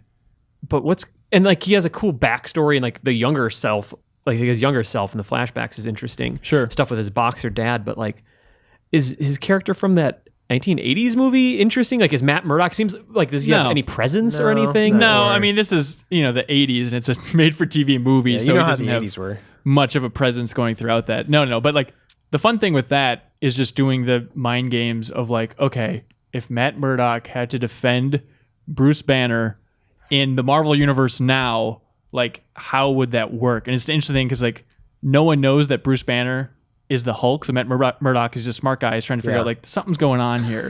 Like clearly you are in cahoots with this giant green thing that's running around. Which Right. It made me So think. the Hulk does not appear in court. No, but No, he is. He's not the like in a cops- big like cage. There's a The like- dream cops bring him to jail. There's a dream sequence. There is a dream There's sequence. One yeah. dream sequence in court, and that's it. Yeah, where he like just tears the jury apart and Yeah. like lifts it up and And- whatnot. Is he And- wearing a suit like a giant Hulk suit? Oh no. No. It's just Lou Ferrigno. He's dressed up nicely. But there's a Stan Lee cameo in there. He's one He of is in the jury. jurors. It's a very subtle, elegant wow. Stanley cameo like they used to be. But the cops arrest the Hulk. Reeves and I were debating this while I don't watching this think- movie. I really think that's How is what that happened. possible? I don't think that's what happened. They were chasing the Hulk, and then the next shot is Bruce Banner, or David Bruce Banner, as he's called in the show for some reason. what? It is- Yeah, I it's don't know weird. why. But that hits him in jail, like waking up naked, like, where am I? So that implies that they put handcuffs on the So, Hulk and Hulk locked him in there. demands- So Lawyer. Hanson thinks that was jail, but I think it was the subway. Like he turned back into Bruce Banner, and then there's a shot of him against a wall, and it's the cops walking up to him and arresting him. It's very confusing. I like- really expected to talk about the Netflix show more. No. This is really, you guys really, I didn't do my homework. The No, you movie, really the movie should've been ends with Fisk getting on a hovercraft and flying my gosh, away it's the weirdest slowly, thing, yeah. like off of skyscraper. He's just like this weird hovercraft. And he's like, "Bop, bop, bop, bop, bop, bop," and then he just flies away. Like there's no hulking out sequence. There's no big climactic fight. yeah, but he Weird. doesn't turn into the Hulk at the end. No, And I thought was that the last Hulk thing that ever happened? I think it was. I thought, what? There was Oh all no, there those was the Hulk death of movies, the right? Incredible Hulk, which is the movie that came out Yeah, in 1990. Because I remember him dying somehow. Yeah, Oh yeah. But Right didn't- before the actual actor died. Oh, that's pretty funny, Reeves. right before the actual actor died, guys. Sorry, but Didn't that end with? Are you guys still gonna watch this? I've never seen it, but I've just heard about it. the death of the Incredible Hulk. Yeah. I would like to know how he dies. I don't know. Where like it's another thing where like a helicopter is taking off, but this time the Hulk like grabs it Oh, really? And then they fly away, and then for some reason he lets go and dies. And then he falls and dies, whereas Dies? like the Hulk from the comics that I've read and the movies, which doesn't seem to Falling die is not a easily. problem. Yeah. yeah, he just makes a that big would be crater and gets up, and he's even more angry. Right, I think that's the way that works. Turning into Hulk is how Bruce Banner survives a fall. I don't know if I've seen it, so maybe that's not true. Sure. Huh. Brian, you have seen Should do that for the next every podcast. episode of Agents of S.H.I.E.L.D. I sure have, including the most recent post-Avengers Age of So Ultron. it's getting better. Just quickly, how do they handle the Captain America 2 crap in that show where S.H.I.E.L.D. got brought down? It was weird. I was watching that, and I hadn't seen Captain America, so I was like, okay, I guess Nick Fury is dead. They do it like, of course, okay. over the like over a phone, and then like all this Hydra stuff is happening. Like they're just like all betraying S.H.I.E.L.D. and all that. I'm like, wow, this is pretty big moves. And then I like went and later saw Captain America. I was like, oh, okay, it's directly tied into Captain America, and that's where all the real action happens. Sure. But it's interesting how it affects the team, and just basically the entirety of S.H.I.E.L.D. and all the world there, since that's all Agents of S.H.I.E.L.D. is about this huge organization that is totally brought down. And so now they're just all renegades on their own. Is that basically how it works? Kinda. I don't think Hydra is like superly shown active. It seems like, oh yeah, that was that thing from World War II. They're not really around Weird. anymore. So how does it happen? So they kind of like, come on, everyone comes out and like, what's up? We're totally gonna get you. Oh, cool. This sounds really There's a dance scene. good. So how does it tie into Age of Ultron then? Like, is it kind of So- like the rebuilding of S.H.I.E.L.D. at the end? Yeah, they kind of have to like, in season 2, they have to kind of patch things up and like, okay, what are we gonna do now? Do they Fury- have as direct a tie to Fury Ultron? left instructions, and this is how we're gonna continue. Because I think it's still assumed that he's dead, because it was kind of, you know, in Avengers or in Captain America, it was Right. pretty low key that he was like, all right, I'm back, but don't tell anybody. Shh, be Yeah. cool. Be cool. Yeah. It'd be cool, dudes. Does it have as a direct a tie to Age of Ultron as it did to Winter Soldier? Like, as Winter Soldier changed a lot of things up and it spilled over into S.H.I.E.L.D. But, Winter Soldier was a way bigger effect on Agents of S.H.I.E.L.D. okay, Sure. That's kind of what I thought. But Agents of S.H.I.E.L.D. is going into the Inhuman stuff that isn't going to have a movie for like a few years, Right. Like way down. So it seems to be like really planting the seeds for this like super far in advance and kind of explaining what these Inhuman beings are. Is that the code just for Marvel's mutants then? No. Is that what the Inhumans The are? Inhumans are a different thing. It He was knows like that. He knows These what's up. celestial beings from outer space came down and like used this Terrigen mist on people to like turn It's them into the like, Kree, correct? The Kree. Is that what they're doing in the show? Okay, keep going. Okay. Sorry. Anyway, I was trying to be a comics expert for 1 second.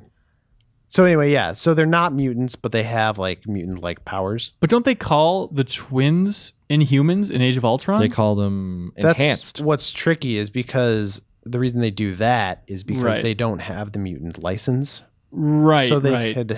they could have those two characters because they were also Avengers, but they couldn't actually call them mutants because Sure. Fox owns the rights Right. Right. to all the X-Men stuff. So they never called them Inhumans? I guess I got the impression that those think No, were they falling call in the them Inhuman camp. Enhanced the whole time. yeah. Okay. Maybe they'll like tie it in and have them be Inhuman or something. Wait, but- Right. So those dumb kids from the Avengers, the fast one and the freaky one, And the weird one, yeah. weird one. Fast Scarlet and weird. Witch, yeah.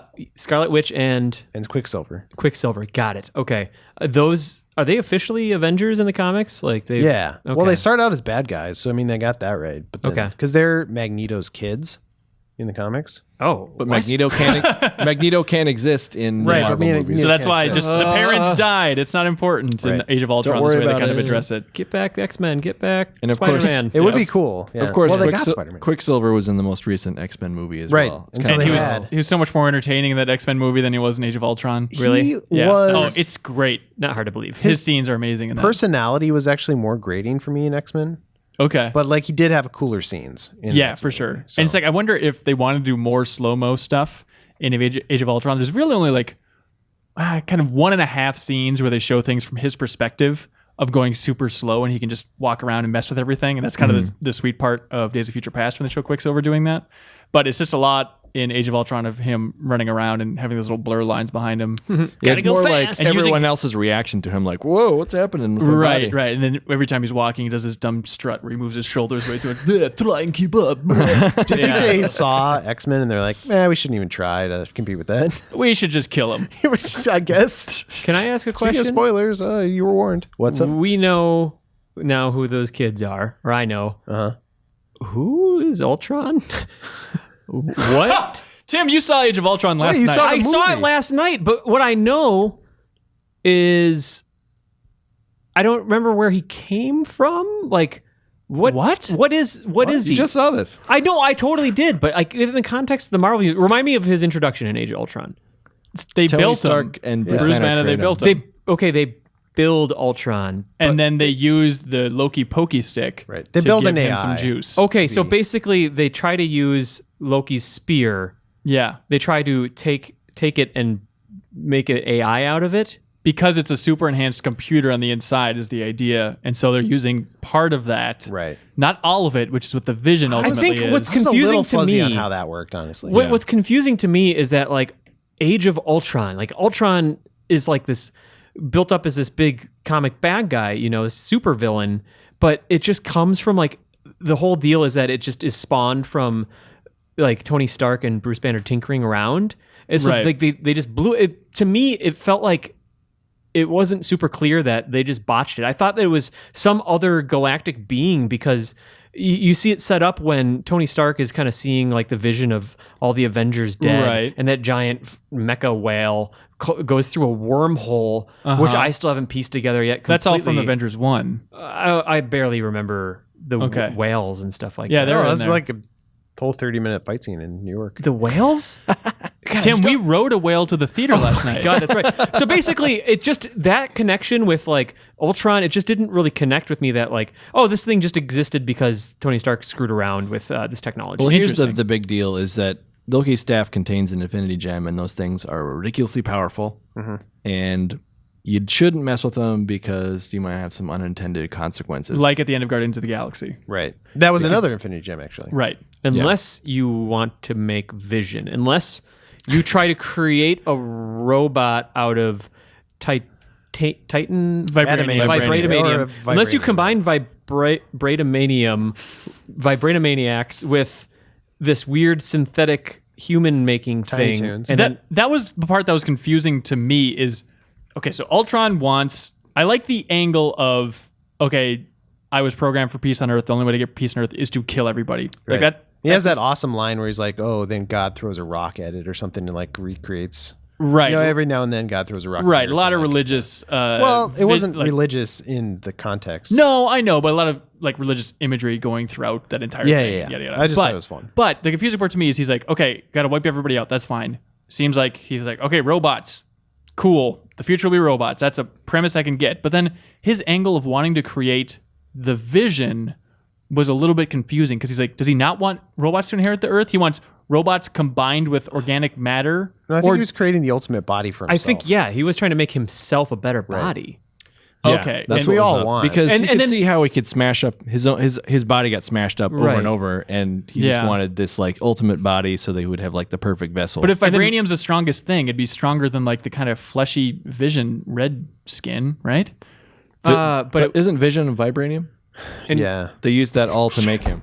right. Okay. But my impression was that Vision is just like this alternate. He ends up with this alternate take on what Ultron's kind of like MO was.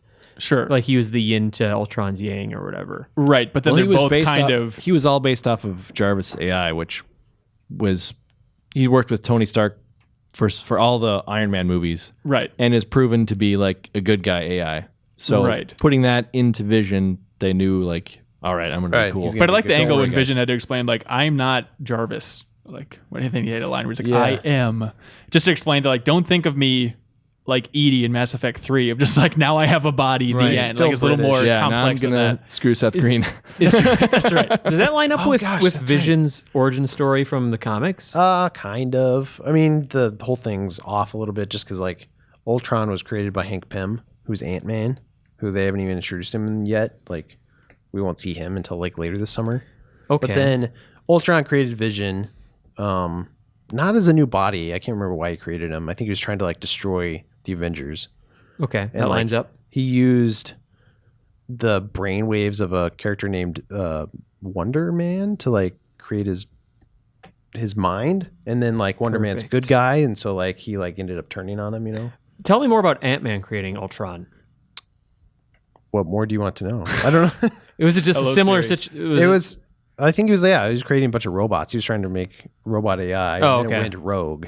Okay. It's always with the intention of like, this is going to make our job so much easier. Right. We're going to have a police force and we don't have to do anything. Sure. So It's Ant-Man, always with the idea of good. right. But Ant-Man is also like a robotics genius. Yeah, So I in the mean- movie, is it going to be confusing? In the Marvel universe, there's like the smartest dudes in the world, and like Right. Hank Pym and Tony Stark are always kind of up in the top echelon of that. Okay.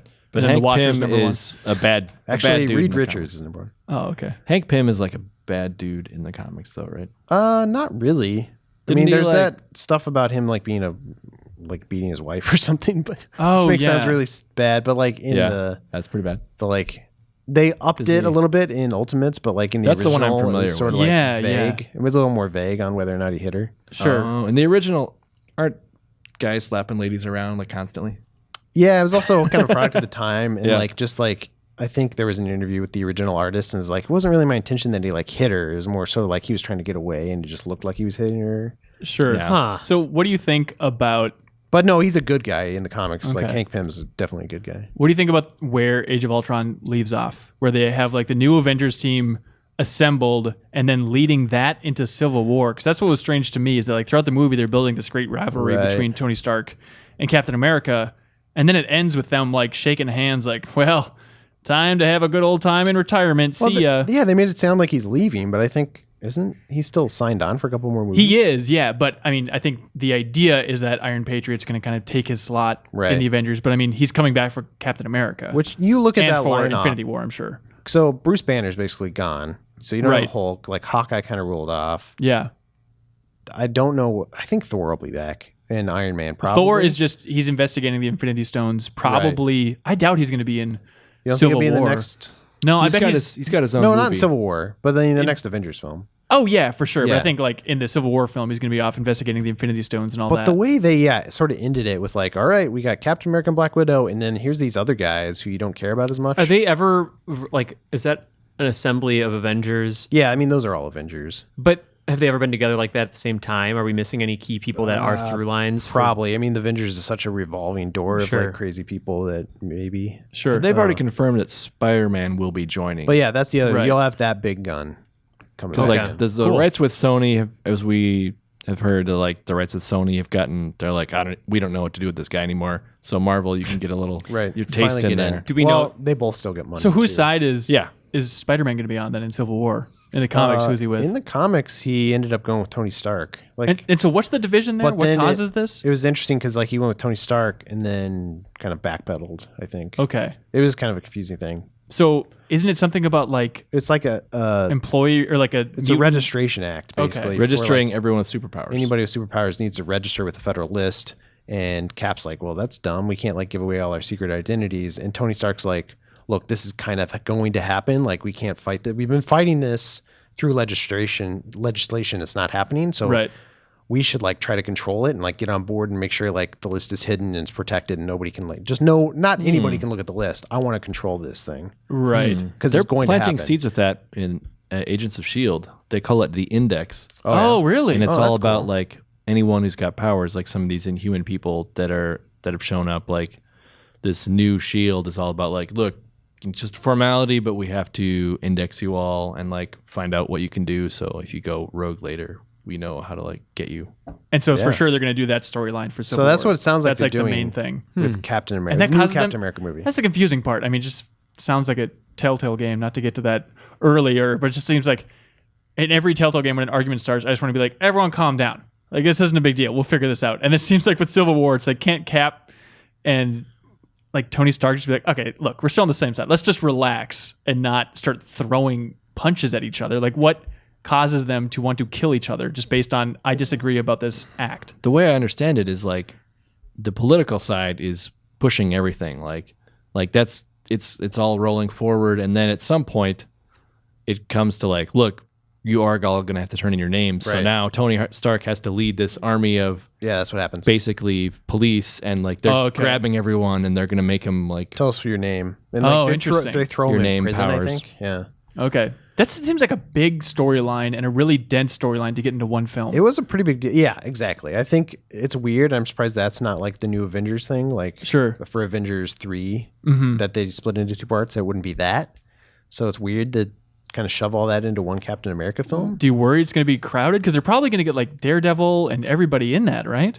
Well, that'd be interesting if they had Daredevil in there. I wonder what scope they'll use, or if they'll try to keep it pretty. I feel like they'd have to make it smaller, honestly. Yeah. Like even like this Avengers film felt fairly crowded with like a bunch of different like, you know, cameos from different people throughout the different films, and like Right. it was dense, and like I think it hurt the film a little bit because of it. Yeah, I think that was the main thing that everybody was saying before I saw it. It was like, oh man, it's too dense. It's like the Spider-Man 3 of Avengers. So I was expecting it to be a little bit worse. There certainly were some times where I just wanted to pause it and just like catch my breath in terms of like, okay, what does this person want? Like, what is Ultron doing right now? Especially like that entire end sequence where they focus on like the Vision or some other character for like a 5-minute sequence. I'll just be like, what is Ultron doing? It's like, oh, I guess he's in a plane flying away, and then Hulk comes and grabs him. Yeah. Like just trying to keep track of all those characters at the end was just lot a of mess.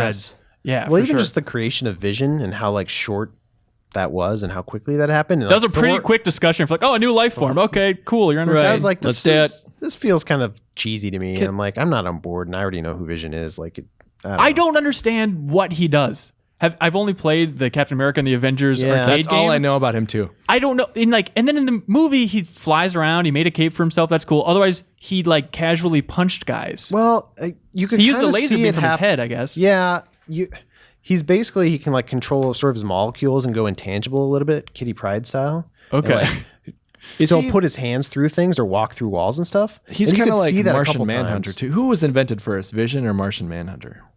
I don't know that. But Like, hang on. So Vision he can, was created in the 60s, but I don't know when Martian Manhunter he was. can put his body through things? But Martian Manhunter can like He can put his hand. change his form. That's He's true. like a shape changer. Okay, That but is what true. does... he can put his hand like through a guy's chest and then solidify it, and then Yeah. be and like, then- so you my saw him heart do is that a now couple your times hand. with the robots. There's like some green crap. Yeah, that's what it was. he was doing. I think it went so fast. Like if you didn't, How know are what you was supposed to happening. know? Yeah, you Like, I wouldn't. feel like if I was a kid and watched this movie, Vision would be my favorite because he's kind of the mysterious new one. Right. And he doesn't get that much screen time. But still, like, as an adult, I just had no idea what he was capable of. And that's and like he also had that head laser, right? right, Right. the old The head Infinity laser. Gem. What was more confusing to me was Scarlet Witch. Is like how Oh, the heck yeah. do her powers work. And I Yeah. don't know. That's I like the confusing movie part. can't even explain it. She's like, she's just weird.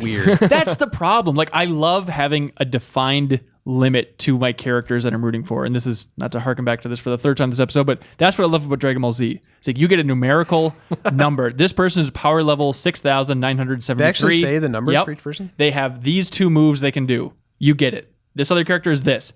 And I love that like defined space for what they're capable of. And in Marvel, having not read the comics, I don't know what the hell's going on. Like the only one I really have a defined sense of is like Hawkeye, Black Widow, and Captain America. Like Tony Stark, kind of, sort of. I don't know how many weapons he's got and stuff like that. But like new. Thor, I guess he's a god. Scarlet Witch is weird. Like I saw this movie with a friend of mine and Tim last night, and then afterwards I asked my friend, "So how would you describe Scarlet Witch's powers?"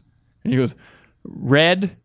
Like, that's all you got. Like she can make things move with her mind and then take over minds. Seems like she's got telekinetic powers and like sort of a telepathy kind of psychic meddling type thing. Yeah, like then she Professor X, like she can like make you see Right. things and can manipulate your mind. Right. I remember reading in the Ultimates, or maybe it was Avengers versus X-Men. I think it was Avengers versus X-Men that I read too. And like they definitely made her seem like she is one of the most powerful people on Earth. She's Yeah. insanely strong. And like I did not get that sense Right. from this movie Wait, at all. Isn't it that she makes you like your fears come to the forefront of your mind and kind of start to take over your actions a little bit more? That's what it kind was. of the direction they went with it. Like in the comics, she has some more of like reality warping ability. So Okay. kind of like it's like sort of witchy powers, and it's kind of like whoever's writing it can do whatever the hell they want with her. That sucks. That's And the worst character it's to bring super into this confusing, universe. Yeah. One thing I like am nervous about anytime a new character is introduced, it's like, all right, how are we going to get to the naming of this person? Oh, Yeah, sure. that's interesting. I think I'll become a Scarlet Witch. Or you could just do the X-Men Origins worst scene ever where all those new recruits are like, I think I'm going to be called Banshee. I hate that scene so much. You fly a lot. You're like an angel. That sounds like just a bunch of idiot like high schoolers or middle schoolers trying to come up with nicknames for each other. for sure. Exactly. Yeah. You can't It's do exactly it like that. Which I think they did it well for Vision because he's like Ultron's Vision. Right. Yeah. So they start calling him the this- yeah, Vision. Vision. That was Fine, sure. pretty fluid. But what about Scarlet Witch and Quicksilver? Did they ever get named? No, if they did. I don't think They so. didn't even have really out. Have they ever said the phrase Black Widow in any of the Marvel movies? I don't know. Maybe it's they just have. on posters and stuff, and They that's just how call her people pick Nat, it up. right? Yeah. Yeah. Yeah. Or Hawkeye. I don't think they really called him Hawkeye. I think they did. I think this they one. do. As Really? like a code. Like when you're on the field, you don't want to like blow anyone's I can see cover. that. Or It's like you have to have your own show in order to do that. You know, Right. like Daredevil's. 5 episode in that word. He fights like a devil. Yeah, that's it. Like, but that word, the word Daredevil, halfway through the season has not been uttered. Yeah. Yeah. Sorry, yeah. what was your question going to be though, Tim? My question was going to ask. I was going to ask what. So Thanos is his name, right? We're talking about the guy that's teased at the end of the Avengers Right. 1 Yeah. and 2. And then Guardians, he's kinda. in Guardians. He's the main shot caller, the main enemy of Avengers, or I'm sorry, of Guardians of the Galaxy, ends up being the guy that Thanos sends down to Right. do his dirty work. Same and, with Avengers. And now it's finally like, I think his line is, I'll just do it myself. And he puts on what I would, what's that? Ben, Hanson, you're making a weird face. No, it's a stupid line because it's also Oh. it's just weird to be like, time to get this job done in 4 years. Like, Yeah. Well, also, Is it that the makes it Infinity sound. Gauntlet? Is Yeah, that what that's Yeah, called? it made Infinity it sound Goblet. like he was in charge You of drink out of Ultron it, too, which is weird. Because What's that? He didn't have any hand in Ultron. It was the way it's like, oh, I'll just do it myself. Like my minion Ultron didn't do it. well, But I is guess it the Infinity Stone? yeah, he wanted that Infinity Stone back, so I'm sure he was sensing Infinity Stone. But this is my problem too with like the mushy powers, and I feel like it has this big bad, which is Thanos, which they've been teasing forever. I have no reason to hate Thanos. I don't know what he's capable of doing. Like, I don't know. Can I punch him in the face? I don't know what the Infinity Stones can do outside of like, they're powerful. Just give me something, but like, this will do this. Or like the end of like the post-credit scene with Thanos, just have him like snapping a dog's neck every time. Just something to make me hate this guy outside of him just being like, I don't know about this. I have another Credits. I have another question on top of that. So I look at the Infinity Stones like Chaos Emeralds, and is it have something to do with like having all of them, or what is the status following Age of Ultron of the Infinity Stones? Why is it important to have all of them? Does something happen if you get all of them, and then where are they all? Basically, each stone is the MacGuffin of like every Marvel Yeah. movie. Like anything Right. that's like mysteriously powerful has an Infinity Stone in it. Yeah, so they're all, you can track them, and I think online they've done a good job. Basically, they have 4, and there's still 3 that are mysterious. Oh, are they? I think is how that works. Where yeah. were the So other? there's one in Guardians, one in this movie. Yeah, and then the other the one? Tesseract is one, Oh, right? yeah. That's still From the first Thor? Avengers. Oh, And oh, it yeah, showed yeah. up in Thor, I think, right? right. I don't know, but they're all tracked. What's weird is the gauntlet itself, I think, showed up in the first Thor in like the throne room or something. Right, that's right. And then, but now Thanos has it. So what do you do when you have all that crap? Can you just summon? It's like a Dragon Ball. I mean, you're situation. basically Yeah. like God if you have it all. Isn't that's- Thanos- They all have different powers. Like Loki's staff is mind control, and then I forget what all the other ones are, but they all have different stats. And like if you have that's like any one of these falling into the wrong hands is like super bad. But if you have like all of them, you have like every single problem in the world. And the Like, gauntlet is where they Okay. all go. Yeah, it's just Okay. a good Yeah. way to keep track of It's them all. like Diablo, and you have a slotted piece of armor, Right. and each one has a different main stat, like dexterity Sure. and vitality, and you want all of them. So Yeah. this is Once going to you be get the 'em all. Infinity War coming up. Like that's where they're going to fight them. I'm worried about the split with Infinity War Part 1 and Part 2, and like what they're going to bring in Part 2. I hope Guardians are in Part 1, and it's not a situation where like he goes to Earth, annihilates Earth, and then Part 2 they bring in Guardians, and then also like Hulk and the rest of the Avengers reassemble for I it. wonder. I hope that it's just like a drawn out war with those two, but they got to save something for Part 2. Well, so and they're going going to to have like the Captain Marvel movie, the Inhumans, Doctor Strange. So, those characters will be in the mix too. I think Inhumans is after Infinity War, isn't Oh, it? wait, is it? I think so.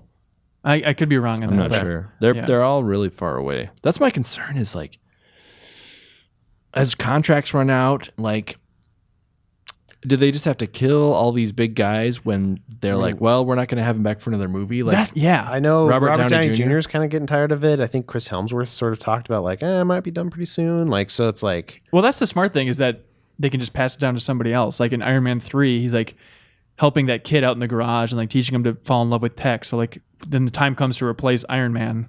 In theory, that kid can step up as an older person. or they could have like Don Cheadle. Sounds like a do Mutt War Williams Machine. situation. right. It's a little bit muddy. Yeah. No, I think that's true. But I would hope that they're able to keep this continuity going. I don't know, for how long? How long will this continuity stretch? I don't know. So that's a bigger question too, is like, do you feel like we're at maybe like a tipping point, or do you think there's going to be an implosion of this popularity that we've like amassed all this like comic book stuff? No. I mean, don't you think look it'll at ever no, sort the of, like- box office results for Age of Ultron are insane. That's one of the highest grossing movies of all time.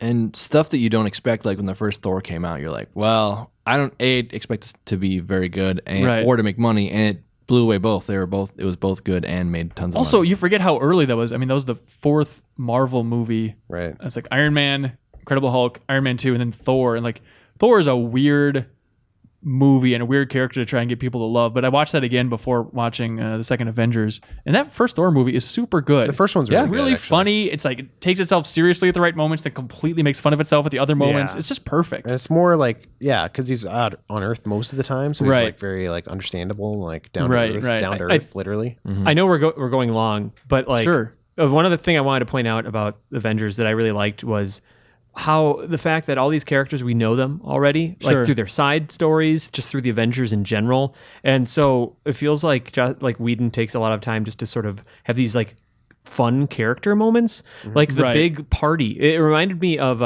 this GDC talk from Anthony Birch, Yes. where he's just talking about like, okay, if you want to make people fall even more madly in love with the characters you have, pull them out of all the crazy plot-driven action and put them in a very relatable situation. You know, in anime, I guess it's sort of like the beach party episode is common, but or if you want to look at Mass Effect 3's DLC, where it's Citadel, just like yeah. the Citadel, where you're just throwing a party for everybody, and that's what that great scene, like almost halfway through, like when Ultron is about to come to Show life up, and yeah. stuff. The coolest And- form of Ultron. and they're just yeah. having a house party, and it's just kind of great. like, let's drink and see who can lift up Thor's hammer, and you get that great moment where like Cap like makes it nudge just barely, and, Oh, yeah. and the smile just drops from Thor's face. That was probably the funniest moment of the movie for me. It Yeah. probably had one of the best moments, but like there's tons of little moments in that, being on a farmhouse and talking about crap, like it. Those were my favorite scenes in the movie. They were for like when sure. they're chopping They're the wood, best. and Yeah, then exactly. Tony's like, "Oh, yeah. don't touch my pile." It's like his pile's way bigger. And like Ben was saying, it's the most down to earth stuff, and it's just Yeah. because we've had this time to get to know these characters, so you can have these other moments. And that was what I walked away from being really impressed with this movie.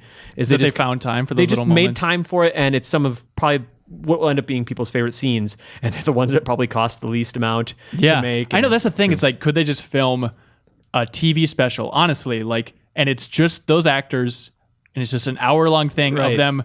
Honestly, make it a beach party. They go to Hawaii. That would be so much fun, because that's where it seems like Whedon is passionate about. Like, he really, really had to fight for that farmhouse sequence. Oh, really? Yeah, Marvel really didn't want to include it. And that's where the audience responds to it really strongly. Like, people were losing their minds in the theaters during that whole party sequence, and it's so much fun. It's so great, and I don't know. Like, I'm waiting for, I don't think tonally it might not match up, but like Daredevil, like I just want them to like, there's a great episode where what's his name? Foggy and Karen are just like bar hopping and stuff like that. I'm like, that's great. And they couldn't get Murdoch. Like there's a plot twist or a plot element where he's just not available right there. Sure. But like in my head, I'm just like, I wish they could all just be out drinking. Yeah. And like bar hopping, like you just would get to know the characters so much better. And it makes me more invested in all of them. And it reminds me of like the Star Trek universe, like the new movies, which I really like. It's like every time we see those characters, they're on a life or death mission. I just want those guys hanging around the Enterprise, going on like a casual, just relaxed mission down to a planet. Right. And it's that same effect. Yeah. Yeah, that's what you kind of miss with the episode to episode of like the actual Star Trek shows. Right. It's because you had that ability in the old, when they would make, with Next Generation or whatever, where you'd have the show where you could the holodeck episode. the holodeck Right, episode, or like just more chilled out stuff, and then you Sure. could go like really intense with the movies. It's Trouble with Tribbles, essentially. Yeah. Right. We just need an Avengers TV show. It'd be great if people could work it into contracts where it's like, right now, here's a crap load of money to do 3 movies. And then if they could just work it out so that some kind of TV presence was also included in that contract. Because then you could just, you put on the suit or whatever.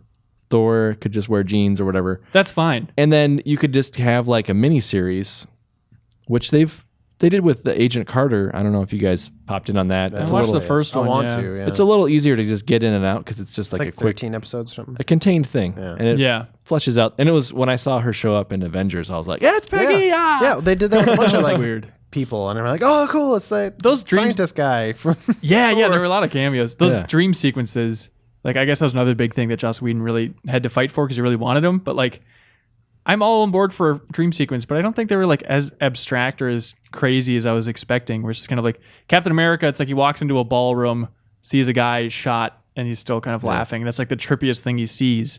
Like no one was really, outside of like Tony Stark's, no one was really like, holy cow. Like I guess to some extent Black Widow, where it's like, okay, it's nice to have a little vision of her, that one was cool. her past to some extent, but like Tony Stark's just, or Agents Captain of America's just S.H.I.E.L.D. that boring. Agents of S.H.I.E.L.D. also fleshes out kind of more Black Widow origin. Oh, it does. Like oh, where she interesting. came from and a lot of that.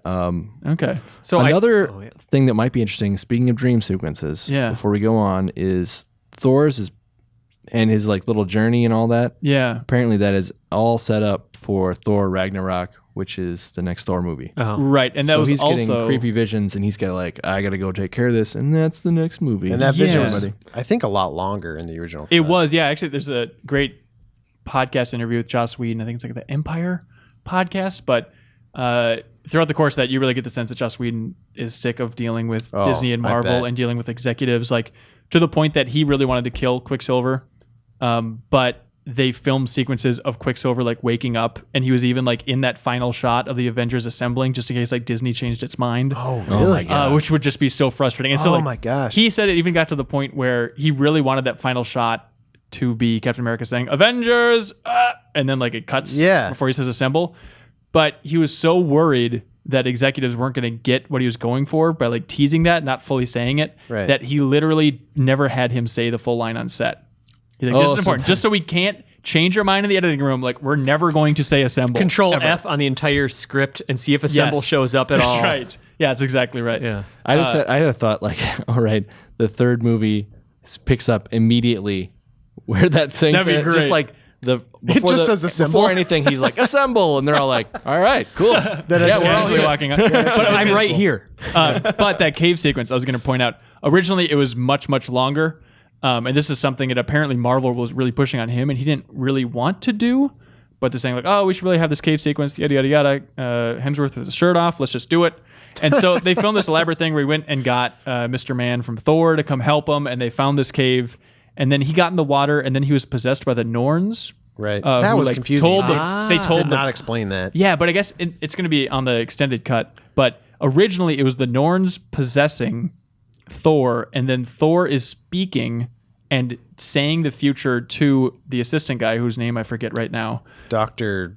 Selvig or yeah, something? Selvig. Yeah, exactly. Yeah. So he's like, so basically Chris Hemsworth is channeling this basically like what the Sisters of Fate are for Greek mythology. Exactly. Yeah, that's what the Norns are. And so he's like speaking through them and explaining the future of what's to come. But they just cut it down to like, I just got in the water and he gets it. Let's move on. Yeah. Because I guess like it didn't test well. It's well, a big how did left what turn. they left not test well? Because that was not. It was did not make confusing. sense. Right. But it's better, I guess, than just. I guess Chris Hemsworth without his shirt. Yeah, but like Thor just They comes use that back. in the trailer a lot. Like Yeah. every commercial has him being like, I'm we wet go. and strong. I like Thor a lot, but I don't think they've used him well in the Avengers films. I'll just say that. Really? At least he's got his own 2 movies that have been great. He does. Well, I didn't like Dark World as much. The first one was great. I'll admit that. I like the second one. I did too. You get a lot of Loki and Thor interaction, and like they're buddies and they hate each other and they're buddies. I don't know. I think the cell phone ringing through the portal was one of my favorite moments in the Marvel universe. Like, I really thought that was awesome. Oh yeah, that was really funny. But I should ask you, Tim, since you aren't a comic book expert, but you are a comedy expert. Resident funny man, the best and worst joke in Age of Ultron. Because it is a jokey effing movie. I actually that was one of my my takeaways was like, I remember like, I think the biggest pop in the first Avengers was like Hulk just annihilating Loki. Right. Like, That was the best. And I noticed that like they tried to do that again With towards the end Ultron, of it. like, oh. And no one in our theater laughed at No. all. And I didn't get any any response to it myself.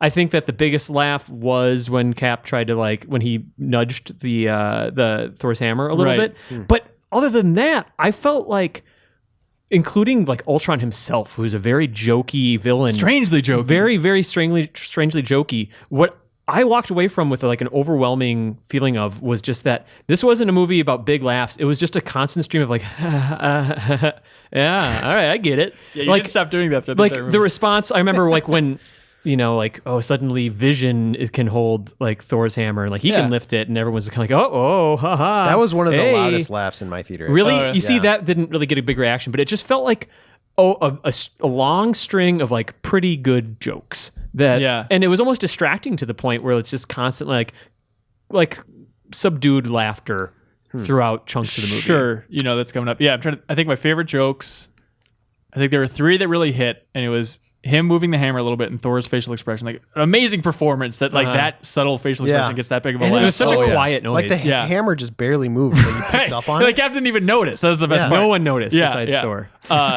And then when they're in like the Hulk fight, when he's yeah. like Such a punching cool him, and he's fight, like, go to sleep, when he's like punching That him was repeatedly. really good. It's like the Uzi punch from Chrono Trigger. Yeah, exactly. And then also like the weird fourth wall breaking moment with Hawkeye at the end where he's like, we're on a floating continent, there's robots, I only have a bow and arrow. None of this makes sense. Right. I feel like that got a really good laugh. That was pretty solid. The one that I think deserved a better laugh and didn't get it is like in a sort of response to Vision being able to carry Thor's hammer. He's like Vision's just like, the balance on that hammer is incredible. Yeah. He's like, oh, it can't be too heavy, otherwise it affects the power. Yeah. And it's just kind of like, it's like a dude talking about his golf swing. It's exactly that. And I just thought that was so clever. Because he could never talk to anyone else about it. Exactly. Right. Like Yeah. no one else knows what it's like. I to be- loved the constant like people ripping on Cap for like complaining about language. Oh. How that I slipped didn't out. like that initial joke. Got a little Not the tired. initial one, But then, like over time, I thought it was constantly funnier. giving Yeah, him crap. built up. sure. It was like a joke that built on itself. Yeah, It was actually yeah. really good after the 3rd or 4th one. Another subtle little moment that I liked. Overall, like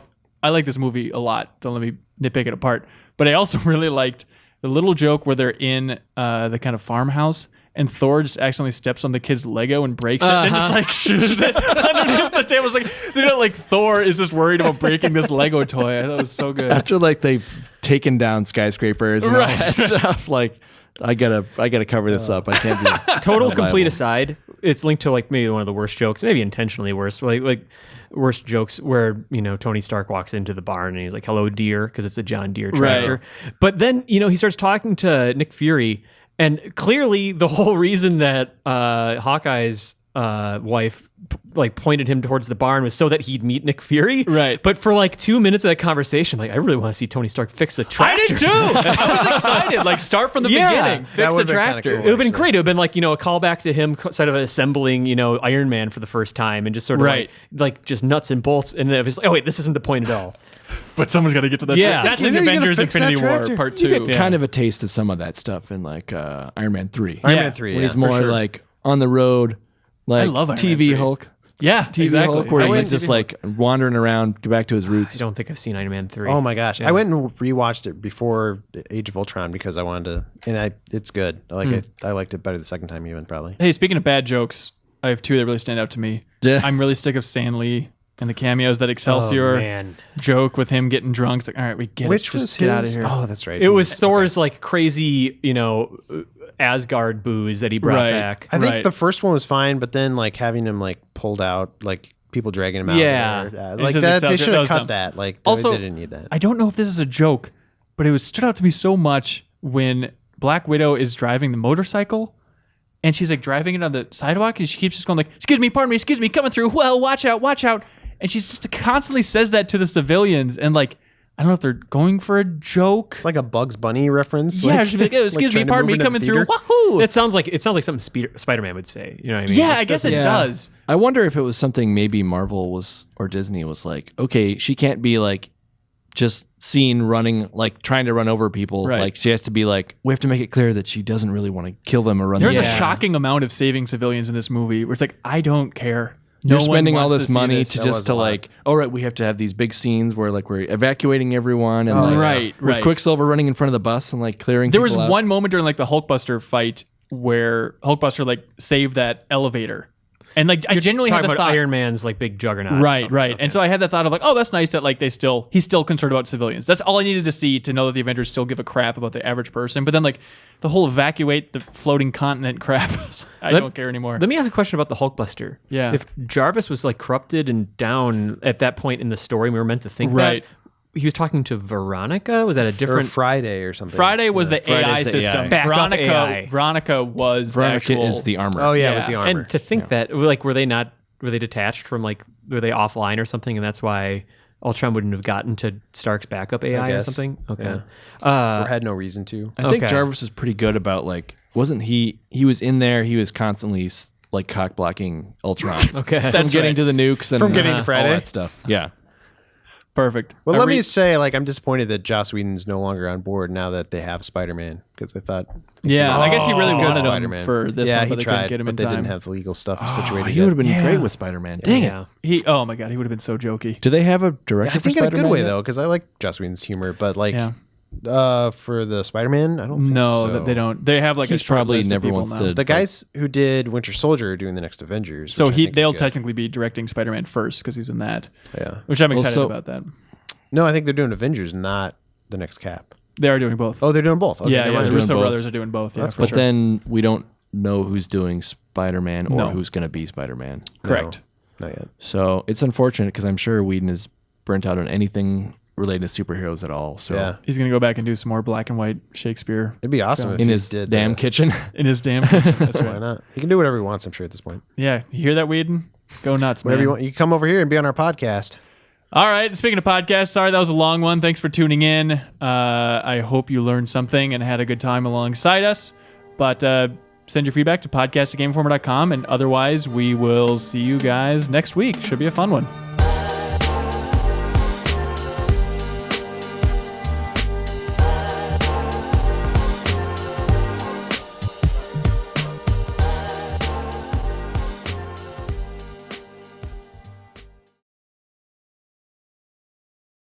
Mr. Mora? Yeah, Officer Olson. yeah, righto. Yeah, that's him.